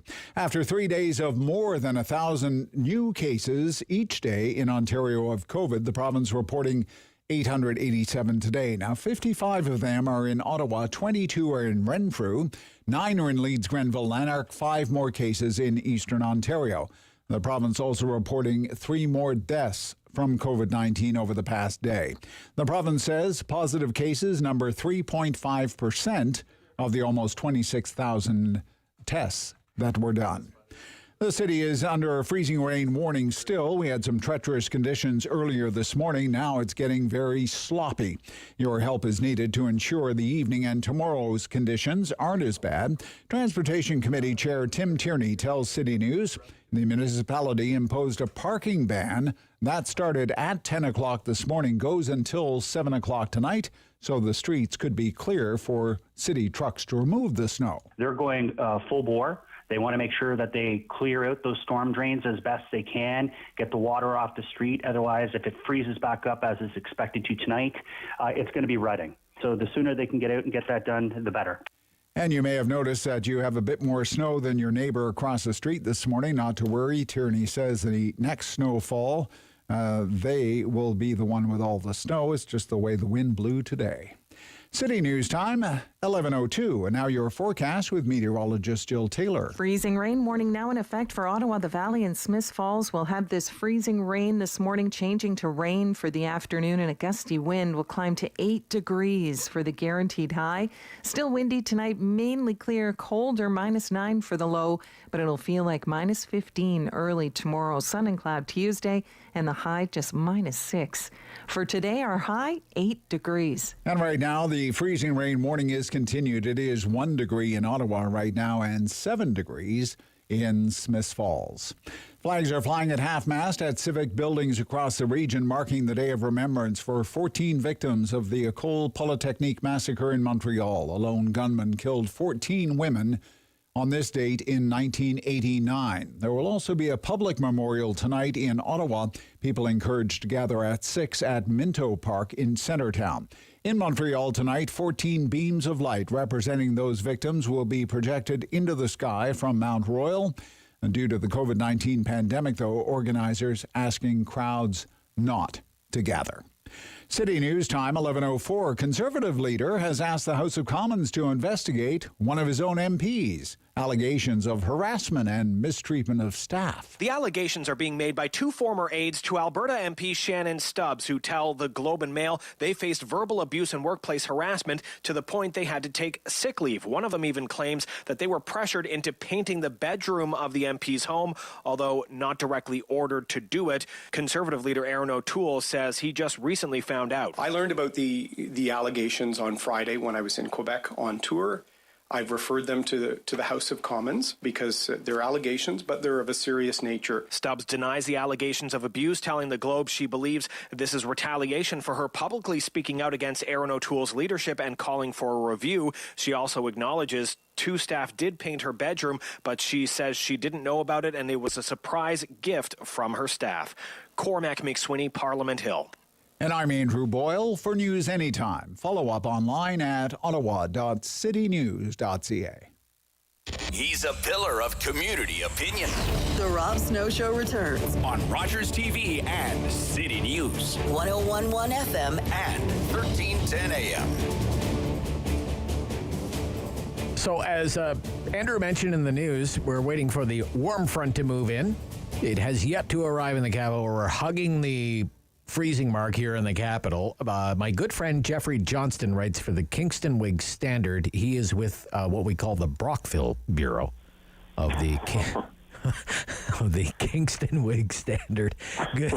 Good morning. Good morning. Good morning. And it's raining here. It's like 8 degrees. So yeah, it's plus 8. I just looked it up. Brockville is plus 8 right now. So send some of that this way. I've got the seaway moisture there, Geoffrey. There you go. Tropical seaway moisture. I hope you had a good week and everything's well with you. Everything's well. You had your booster. I've had my booster, so I've got 3. So I'm happy about that. And as we were expecting, that program has now been expanded to people over the age of 50. Do you get the sense that that's...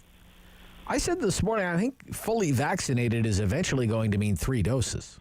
I think it's going to be 3. You think that's where we're going? Yeah. Yeah, the Americans have opened it up to 18 plus, and the only reason Ontario's not doing that right away is because of capacity issues. Dr. Moore has pretty much said that last week. They're worried, about getting everybody in, because right now we're doing kids from 5 to 11, which is really important because they have really high numbers. It's kids in elementary schools right now who are bearing the brunt of the new infection. So it's important to get them all done, and I think in time, hopefully in the next couple of months, we're going to get everybody boosted in Ontario, because it's looking like with this Omicron, there's a lot we don't know. But as Dr. Fauci in the States says that, a third dose will be protective. So I think, But again, going back... sorry, Geoffrey. But again, to go back to our conversation from last week, I mean, here we are, we're talking about third doses. In Israel, they're talking about fourth doses. Maybe we have an Omicron dose in the new year. Are we being greedy by having all of these doses when it's this latest mutation, this Omicron, is being blamed in part on vaccine inequity? Or are we being greedy by having this many doses when so many in the developed world, which is really your beat, haven't had 1 dose yet? They're still waiting for a first dose, right? Yeah, that's a really excellent question. And I was actually, on Thursday, I was talking to a top World Health Organization official about this, and I put this to the official. And basically what it comes down to is, we have a lot of doses in our freezers right now in Canada. We've got... I think close to 11 million doses right now. And the thing is, we can't then just turn around and send those to the developing world. We've got to use those doses ourselves because there are expiration dates and whatnot. What we need to be doing, if we really want to help the developing world, is Canada should swap places in the queue for manufacturers for vaccines with COVAX. In other words, we'll let COVAX take our place because we're pretty high up in the line for the delivery of vaccines. Switzerland has already done that. I believe Austria has also done that. And this will ensure that COVAX will have early access to these vaccines. So we shouldn't feel guilty about getting vaccinated because that stuff is already, those vaccine doses are already in our freezers. But what we can do is make sure that COVAX has access to these doses. Coming up in, for example, January, we're supposed to take more doses from manufacturers. We should let these developing countries through COVAX get these vaccines first, and then we'll get our shipments later from COVAX, because right now COVAX is very far down the queue in terms of vaccines from manufacturers. So I don't want people to feel guilty about getting their booster. You should get your booster, you should listen to the doctors, but we can do a lot more for the developing world. What do you think about the way the federal government has handled the situation with international borders in light of this Omicron? Yeah, so when it comes to travel bans and travel restrictions, they have to be a really short-term measure. Now, I'm not going to say we should never do it, because there are times governments need to put border controls in to allow time to prepare, to ramp up testing, and to make sure that we've got their surveillance, and maybe in this case boost people. But we're at the point now, Rob, where Omicron is pretty much spread around the world. So at this point, any sort of travel ban is punitive. So what we need to be doing, though, is testing everybody everybody who comes into the country. You know, and I think that is probably true of border crossings as well. You know, we want good surveillance, and we want to give our healthcare workers time to vaccinate everybody, because we're in a race against time right now. We're sort of we're already seeing, you know, Delta rising because of the colder weather, and it's, you know, as your expert was on earlier today, it's only a matter of time before Omicron most likely takes over. So we want to get everybody fully vaccinated before that happens. So that's why we need the testing at the borders. Okay. Let's talk about Bob Dole. Passed away yesterday, longtime Republican senator, 98 years old. What a life lived in public service. Your thoughts on the passing of Bob Dole? Yeah, I mean, he was the last of the great generation, the World War II generation. He was the last person from that generation to run for president. For me, I think, you know, the best parts of Bob Dole's life were his public service, and the biggest part of that was his devotion to people with disabilities. Bob Dole was a war hero, and he was wounded in the campaign in Italy. He suffered terrible damage to his arm and shoulder. His arm was basically paralyzed. He couldn't raise it. His hand was frozen.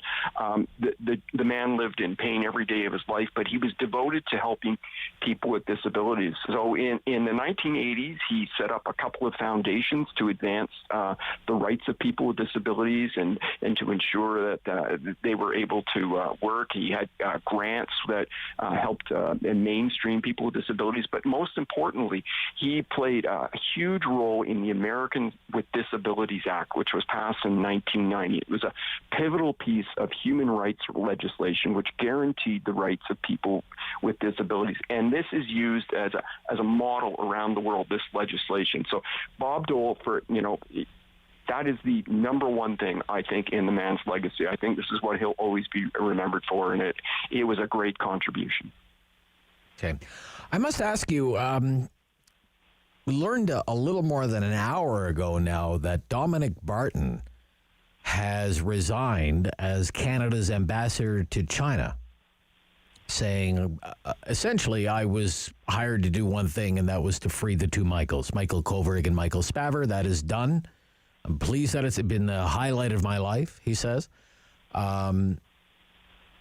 What opportunity does this provide the Prime Minister, his government, that must obviously be looking for a way to kind of reset the China file here? What do you think? Yeah, and I think we do need a reset, because Canada has been all over the map on China, and we haven't been nearly strong enough on human rights. So we have to put somebody in there. The Prime Minister has to send a message that we're going to put a human rights defender in there. It was just announced yesterday that the Biden administration is going to impose a diplomatic boycott on the upcoming Olympics in China, which means that there will be no representatives from the U.S. government attending the Olympics, which that is short of a full boycott of it, but it is a very strong statement. And there'll be pressure on Canada, actually, probably in the coming weeks, because international pressure is building on China, because there's the controversy over the women's Chinese tennis player who alleged sexual assault by a Communist Party official against her. Her whereabouts was unknown for quite some time, and it's not clear that she's free right now. It could be that she's being stage managed by the regime, and there's a lot of international pressure on that. And I think that the Trudeau government, whoever they put in there, it's got to be a human rights defender who's going to have to manage our relationship, because we have this huge economic relationship with China, but we cannot sacrifice basic human rights, because there's genocide going on in China. Uyghur Muslims are being rounded up and put in detention camps. In some cases, women are being sterilized. So Canada has to take a strong stand on that, and we certainly cannot sacrifice human rights for business. No, I should say there's another line of thought here as well, that Mr. Barton is leaving this diplomatic post at a time. He used to be a very senior person at a global consulting firm. The firm is called McKinsey, and he was a top managing partner there. and it's being investigated by Congress for its role in the opioid crisis because one of its clients as a consultancy was Purdue Pharma, which developed OxyContin. And McKinsey advised Purdue Pharma on how to, quote-unquote, turbocharge sales. So McKinsey is under investigation, where he was, the Globe says, global managing partner emeritus. So they don't come much bigger than that, right? Yeah, and a lot of lives have been ruined by opioid addiction. Yeah. So it's going to be interesting. It's not the end of the story. And that will be what, in 6 years, the third ambassador? Yeah. There's not a lot of consistency there, right? Because this is a principal relationship in the world, but this is, as you say, a chance to reset it. So we'll see where they go with this. Yeah. Like the third ambassador. How many foreign affairs ministers? Chrystia Freeland. Count, actually. Right? Chrystia Freeland. Marc Garneau. Stéphane Dion started off, and that was sort of a misstep. Yeah. Garneau was a very... And now Melanie Joly, like 4 and 6 years? 4 and 6 years. Yeah. Okay. And we'll see how Madame Joly does. I was a bit surprised that she was elevated to that post. There really wasn't much in her background to suggest that that was coming. So we'll see where that goes. I think this gives the Prime Minister actually an opportunity to play possibly a bigger role in foreign affairs because she seemed like a junior person to promote, but maybe she'll grow into the job and I'll give her the benefit of the doubt. But it also leaves room for the Prime Minister to actually have a little more leeway in foreign affairs as well. Okay. Great to hear from you. Thank you. Thank you, Rob. Talk soon. Yes, Geoffrey Johnston with the Kingston Whig-Standard in Brockville where it's plus 8 degrees. By the way, just getting word, the freezing rain warning has ended now for eastern Ontario, Ottawa, and the Gatineau area as well. Prescott, Russell, Petawawa, Pembroke, Cobden, Barry's Bay, Killaloe, Renfrew, Arnprior, Calabogie, Smiths Falls, Perth, Eastern Lanark County, Richmond, and Metcalfe. You are no longer under a freezing rain warning. This is City News.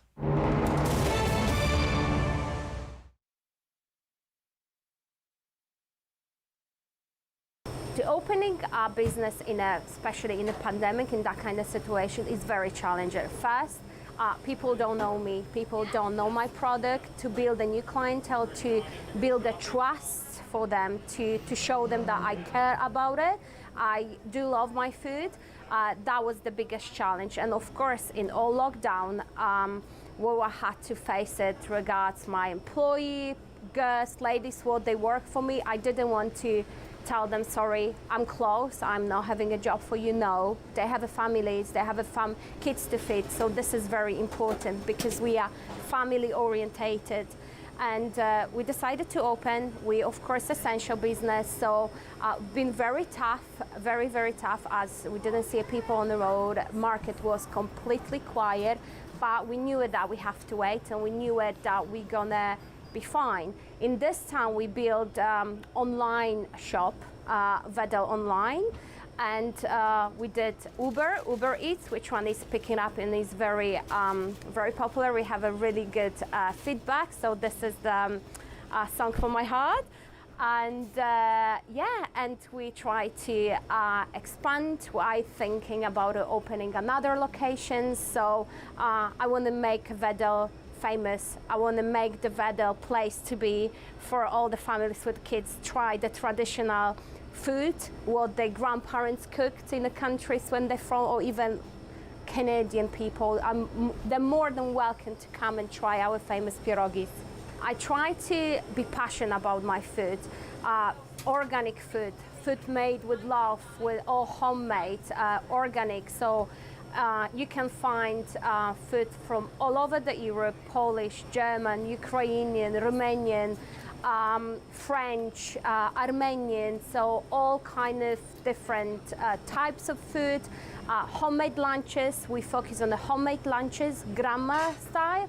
I keep always saying, like in my Genia Babcia house, how she cooked. I wanted this loaf and this food over here because I believe that would bring all people around me. And all the organic cold cuts, lovely selection of sausages, cheeses, European cheeses, great selections of mustards, French cookies. All what you need from Europe you can find here at the Vedel Touch of Europe. If you think good way, that's it. You have to. I had the option to cry in the corner and say, oh, pandemic is coming. No, you need to stand up and fight for it and have your eyes open, think outside of the box and do it.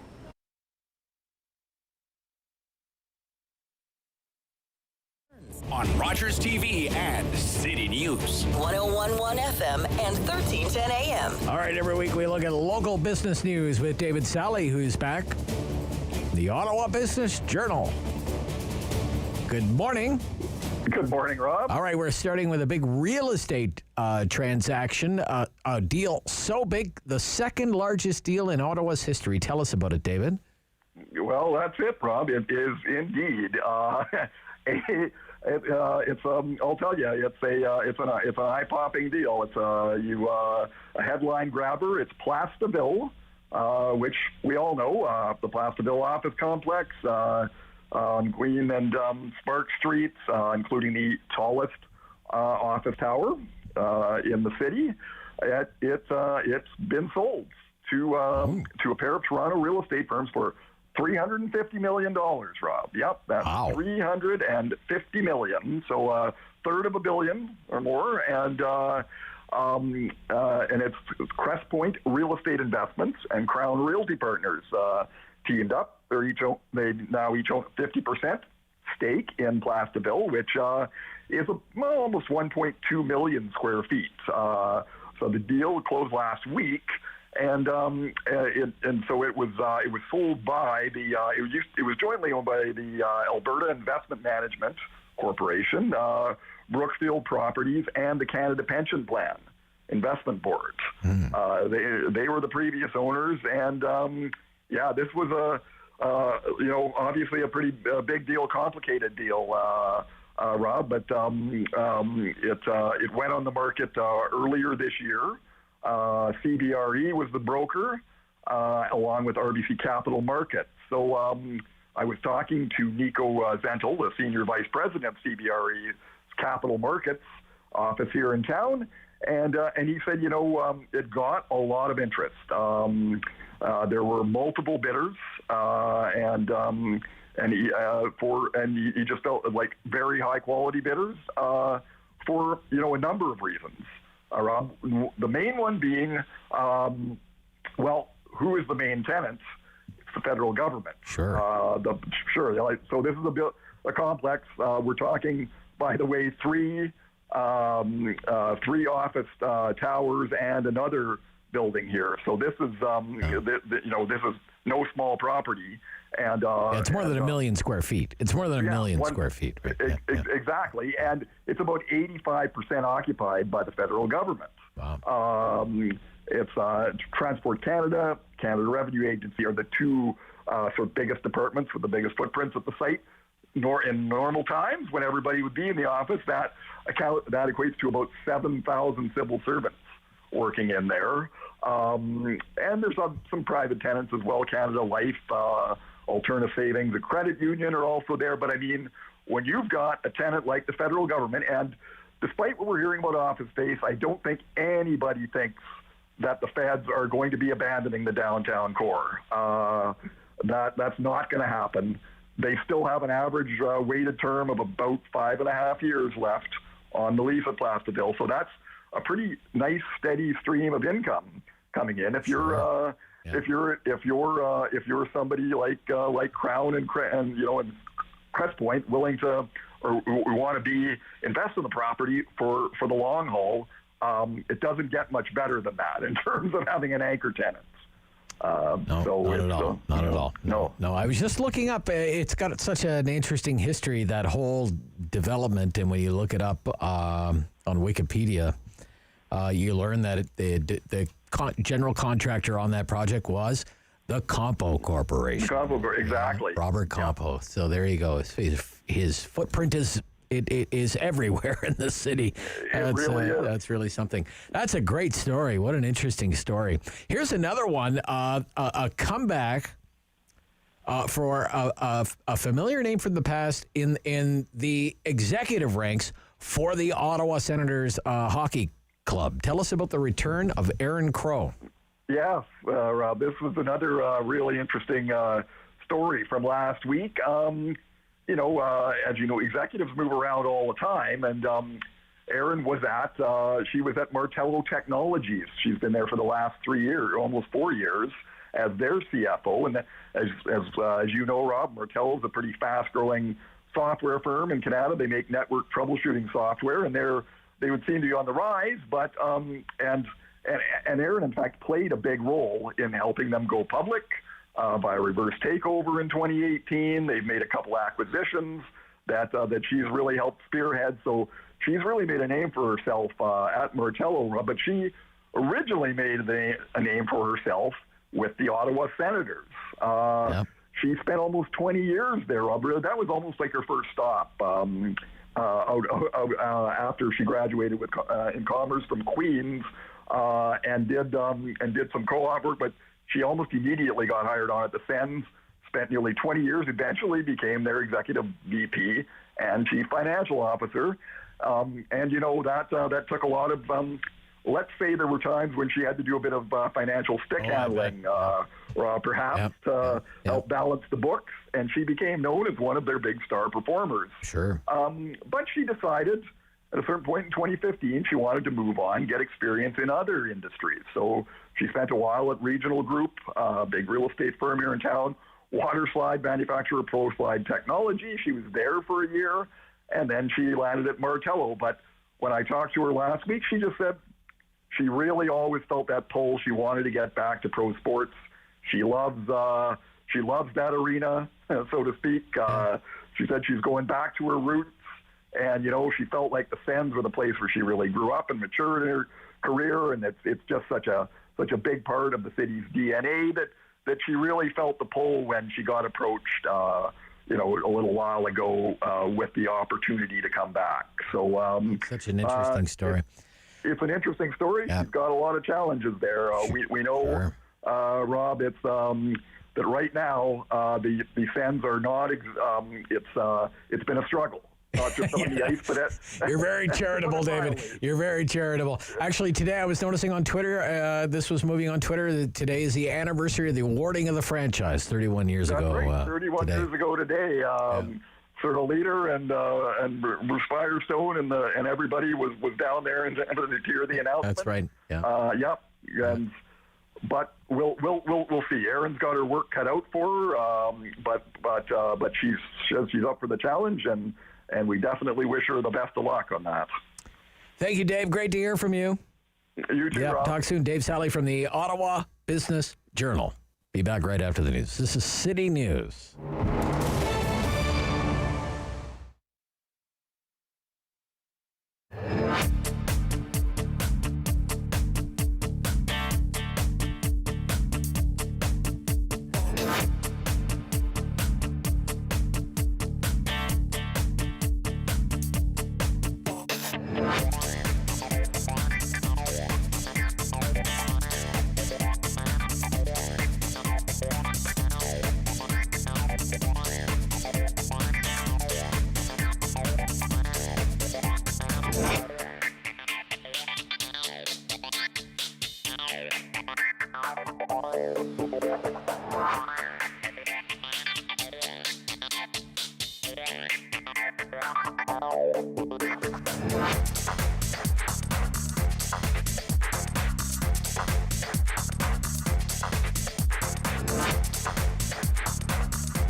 news in Ottawa and the Valley.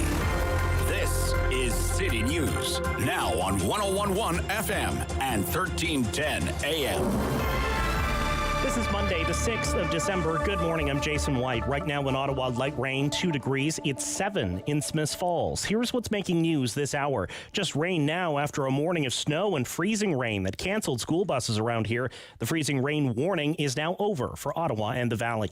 An early morning shooting in West End, Ottawa has killed one man and wounded another. Happened around 3 o'clock this morning on Elmira Drive, just off of Iris between Greenbank and Woodruff. Police are still searching for whoever pulled the trigger. If you know anything, you're asked to contact Ottawa Police or Crime Stoppers.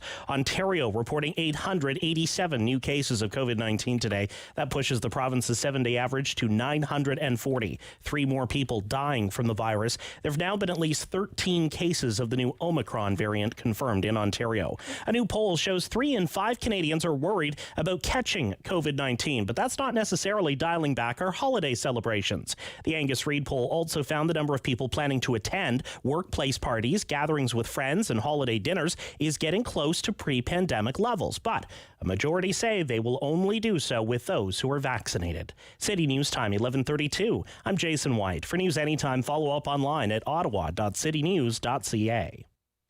Strong voice. Strong opinions. The Rob Snow Show returns on Rogers TV and City News. 101.1 FM and 1310 AM. Much to discuss this morning with our next guest. The official opposition's public safety critic is the Conservative Member of Parliament for Kildonan, St. Paul, Manitoba, riding Raquel Dancho. Good morning. Good morning, Rob. Yeah, it's great to hear from you. Are you in Ottawa today? I am. Taking in the lovely fall weather in the capital region, right? Yeah. I find this very interesting. Now, I work for a big telecom company. I work for Rogers. This radio station is owned by Rogers, but unlike Rogers' competitors, Rogers never ever used Huawei gear to build any of its networks, especially its 5G network. It went with a competitor, Ericsson. Now we have other telecom companies, seeking to be compensated by the federal government for their decision to install Huawei telecom equipment into their networks. Compensation that could approach in the hundreds of millions of dollars. A figure in the media has been $700 million. It was no secret the national security concerns about Huawei. Everybody's been wondering in national security circles when the Trudeau government's going to get around to actually doing something about this and actually coming down with a ruling on the future of Huawei equipment in 5G. What should happen here? Should the government really be even considering compensating companies that installed Huawei equipment in telecom networks in this country? What do you think as the public safety critic for the official opposition?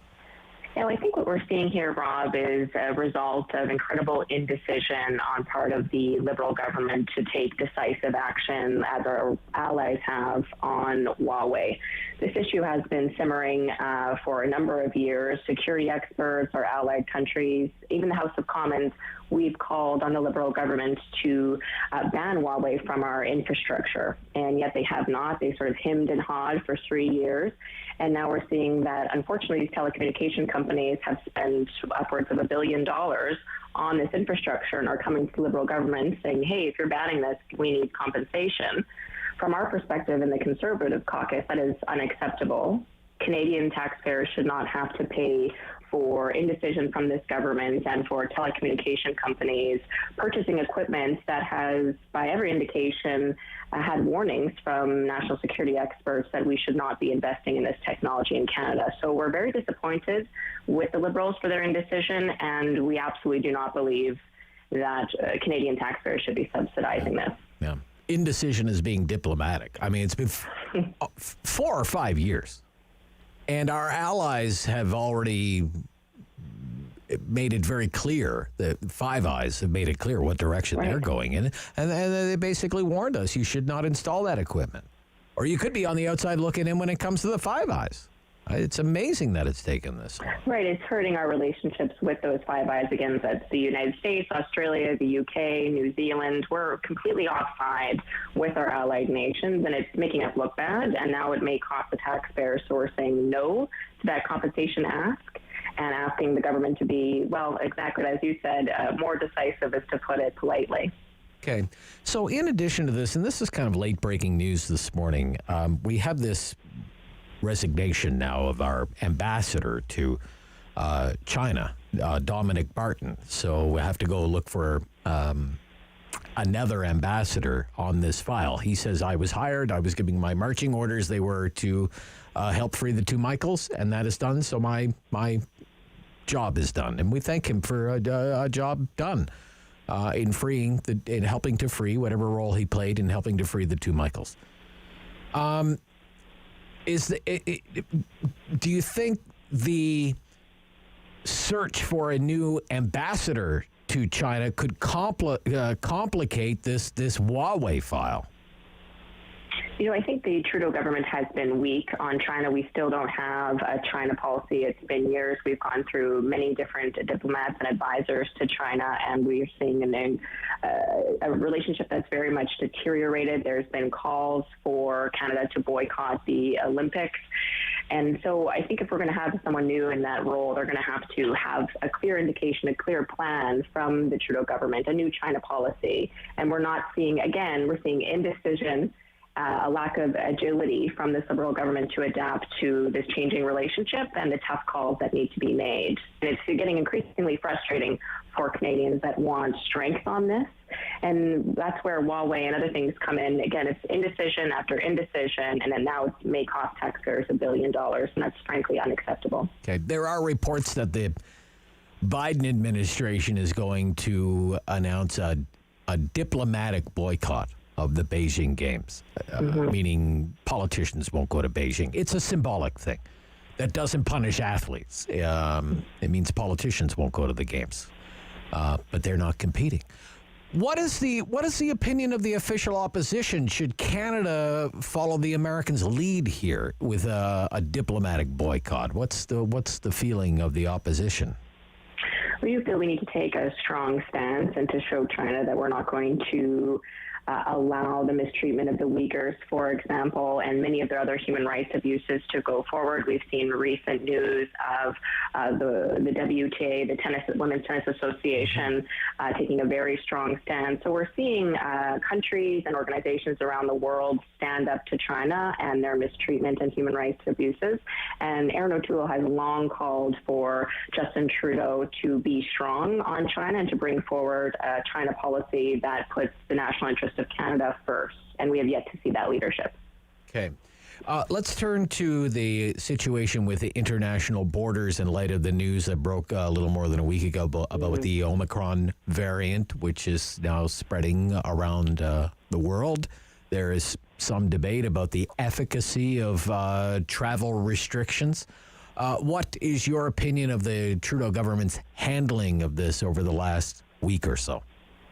It's been an utter disaster. I remember the announcement last week. It caused so much confusion. There are Canadians who are visiting family, who are doing business, who are stranded in southern Africa, who are trying to get home. Airports have received no clarity. I was just on a flight yesterday with someone who had flown in from England who mentioned there was no testing requirements at all, and that was at Pearson Airport in Toronto. So what's being announced isn't being disseminated to the airports, and this represents a running theme for the last 2 years of lessons not learned and almost what seems zero organizational capacity to actually announce something and make sure that everybody on the ground is understanding. And these are Canadians' lives that it's impacting. And Rob, we're not just seeing this at the airports with these new travel restrictions, but we're also seeing it at our land border from the United States. There's something called the ArriveCan app you need to get back in. You need to upload your proof of vaccination. Right. But the problem is that's not been communicated. So we have seniors who don't have smartphones. We have people who don't have the capacity to have this app, who are being punished by the government and required to quarantine for 2 weeks upon arriving home. So it's just utter disaster at the border, at the airports, and they should know better by now. The Liberal government should be doing better. Okay, how could they do better, though? Well, I think again, it has been, in fairness to the government, it's been a little more than a week, right, since news of this particular variant broke. Right, and yet airports have no further indication of when this is coming, and Canadians are having to go into hotel quarantine. And the opposition, our Conservative team, has long been raising the alarm on the problems with hotel quarantine. We saw originally sexual assaults, no locks on doors, diabetics going without food for 24 hours, absolutely dismal, undignified conditions. Canadians are being made to stay in these hotels, and yet here we are again, no lessons learned, and the testing capacity at airports is non-existent despite 21 months of this. So it's unacceptable. Okay. What are you thinking today? I'd just be curious. You're the critic for the official opposition for public safety. And certainly a big issue in the country is public safety around firearms. It was a big issue during the election campaign. The Trudeau Liberals were very effective on the campaign against the Conservatives on gun control. Comes up during every election campaign. Today is the 32nd anniversary of the shooting at Ecole Polytechnique, fueled by misogyny, a misogyny-fueled attack, the murder of 14 women. What runs through your mind today on a day like this, Raquel Dancho? Yeah, today's a very sad day for remembrance. My heart goes out to the families of those 14 young women who were ruthlessly murdered by that hateful man. And I think it's a day that we need to reflect on what needs to be done in our country to address violent crimes against women and illegal gun crime. Unfortunately, as effective as the Liberals may have been in communicating gun policy in the election, I wish they were as effective at addressing gun violence in Canada. We know that the primary source of gun violence in Canada is from gun smuggling from the United States.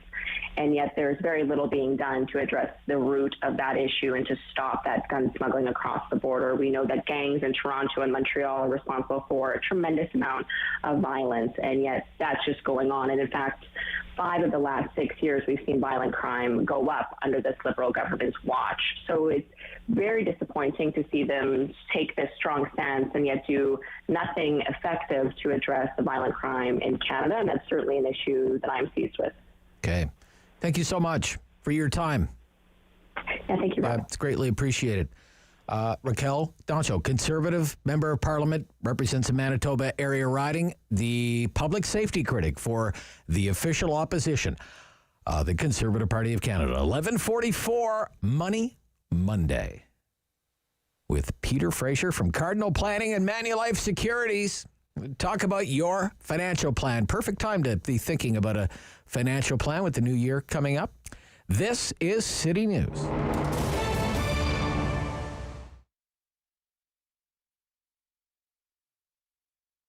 It was devastating, and it's devastating to all small business, but not knowing where it was going to go. But then the renovation market, as people stayed home, took off like wildfire. And for us, yes, we're very lucky, very fortunate that we were able to turn things around. I think a lot of it had to do with our internet presence as well, that I was, kept working on over years, and then it kind of took off. So that was very positive. But now, no, people are staying at home. We're renovating different markets, whether it's a kitchen or a backyard or, your fireplace. They want to cozy things up. So yes, things are extremely busy right now. Right now it's fireplaces, and I think with the snowbirds, a lot of those clients have existing wood fireplaces, so they're looking at inserts. So they want to convert the wood to gas. They don't want to deal with the wood part of it, but they want it clean and easy and efficient, and that's been a major, major increase in our business. The cottage and chalet market has really increased, absolutely. We see that people, that's their staycation now, is either the backyard or their cottage with their close bubble of family. So there's no question that we've seen a big, big increase in that area as well. I've seen a change in the backyard because now the staycation, from my past being in the pool business, one of our great clients was in the other day and he's in the pool business. He's booking for 2022 for in-ground pools, okay?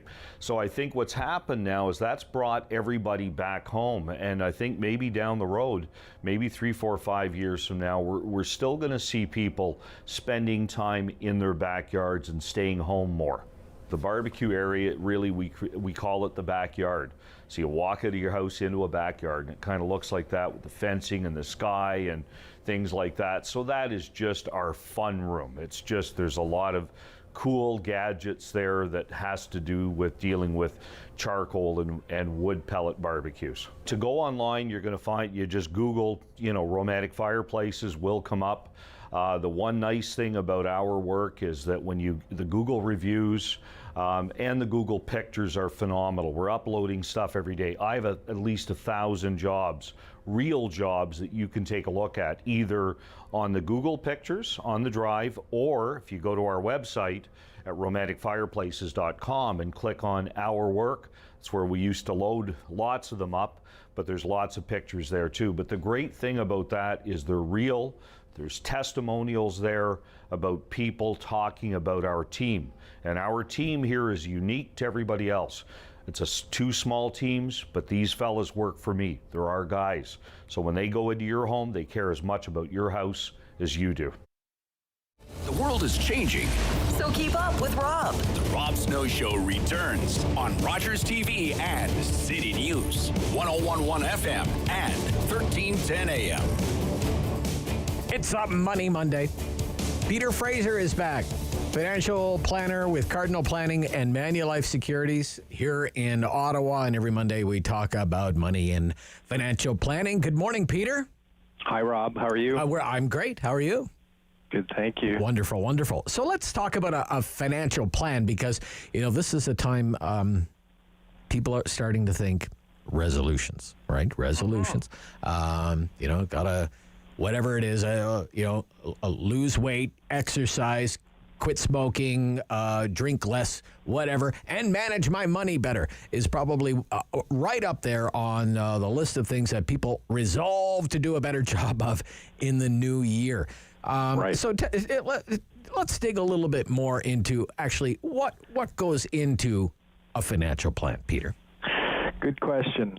Let me just give a tiny bit of background because we're kind of in this second wave of sort of market disruption, Omicron in November and so on. But the 22 days in February and March of 2020 produced the most extreme trading days in any period in history. So there's a 34% drop then. We know at the end of November, markets were upset again about the uncertainty of Omicron. And it got me thinking that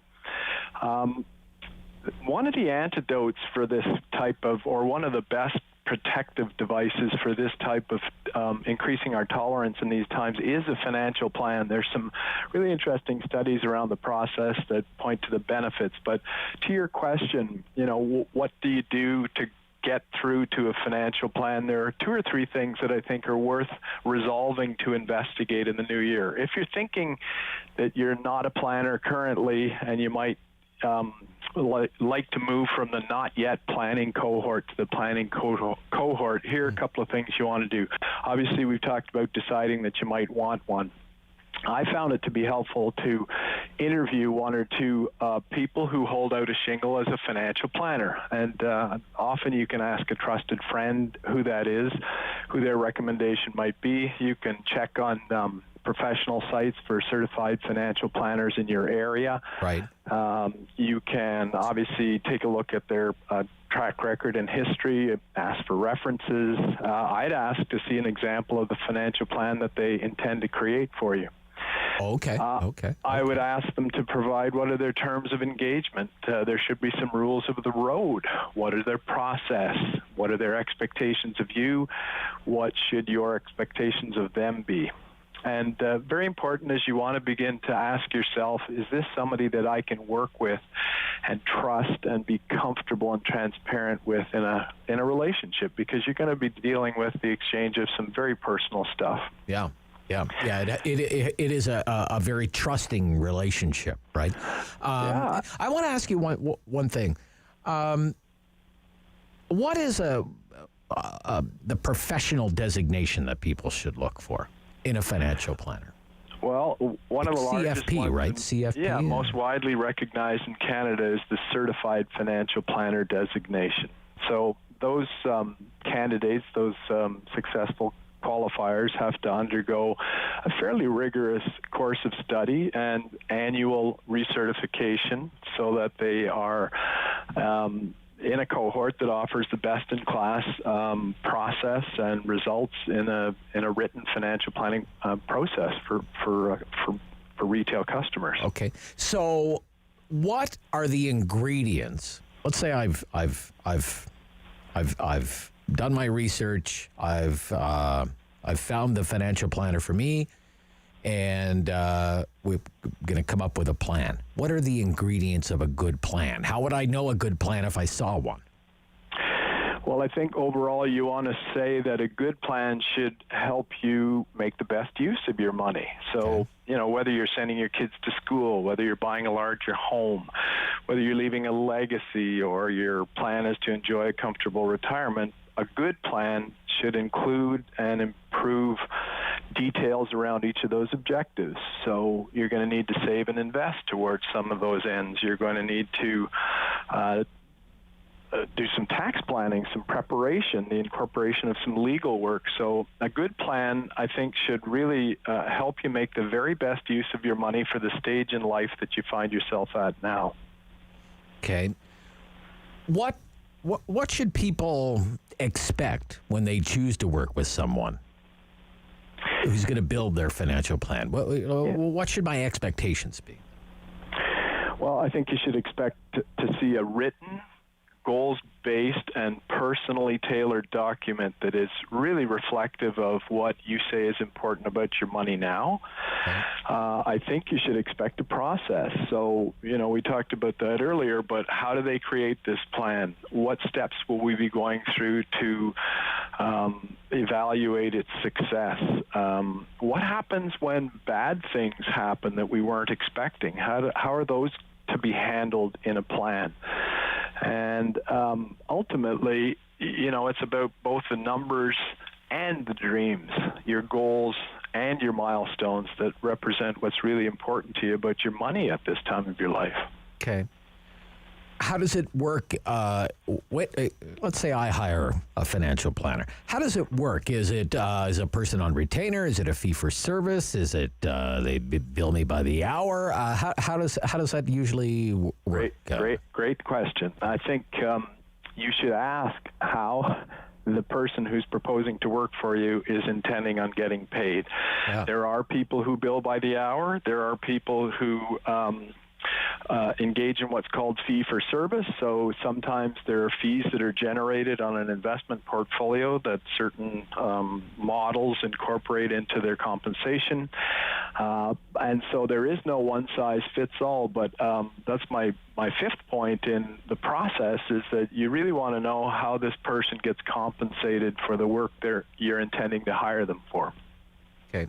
And I would expect that a comprehensive financial planner would engage other professionals beyond the financial planner. It may at times involve, for example, we talked about this last week, a lawyer, somebody who's an expert in insurance. Correct. These sorts of things, right? Because there are going to be documents along with the financial plan to consider, whether that's wills, estates, power of attorneys, these kinds of things, right? Very much. And I think in the letter of engagement, for instance, if there's not a letter of engagement that precedes the construction of your financial plan, that should probably be at least a yellow flag, because in there we'll stipulate the framework around which, what's the work that I'm prepared to do in the plan. And when I come to the end of my area of expertise, first of all, I need to solicit your permission to engage third parties and to make clear how that's going to happen. But you're absolutely right. Legal people, lenders, tax specialists, you mentioned insurance, of course, but, there are 4 or 5 key pieces there that all should come together properly in a financial plan, and how we incorporate those into the development and the success of the plan should be spelled out in that letter of engagement.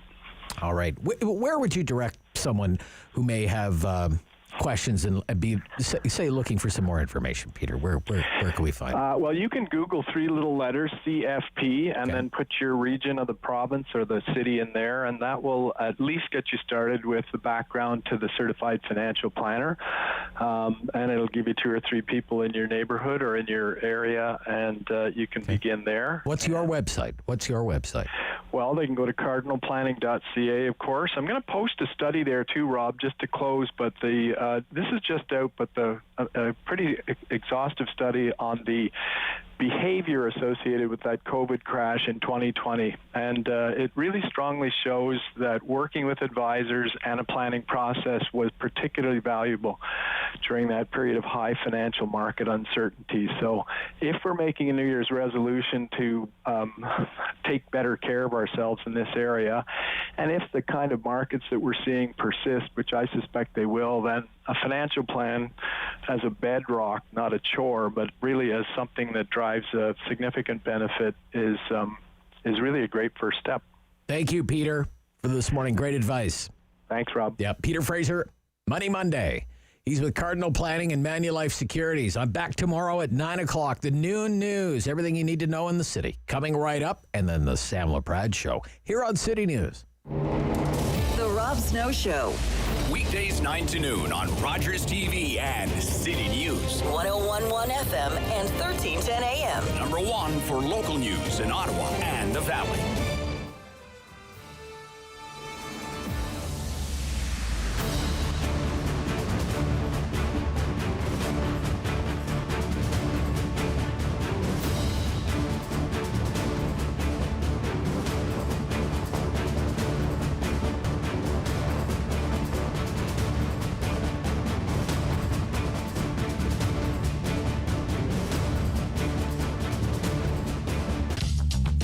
This program is brought to you by Ignite TV.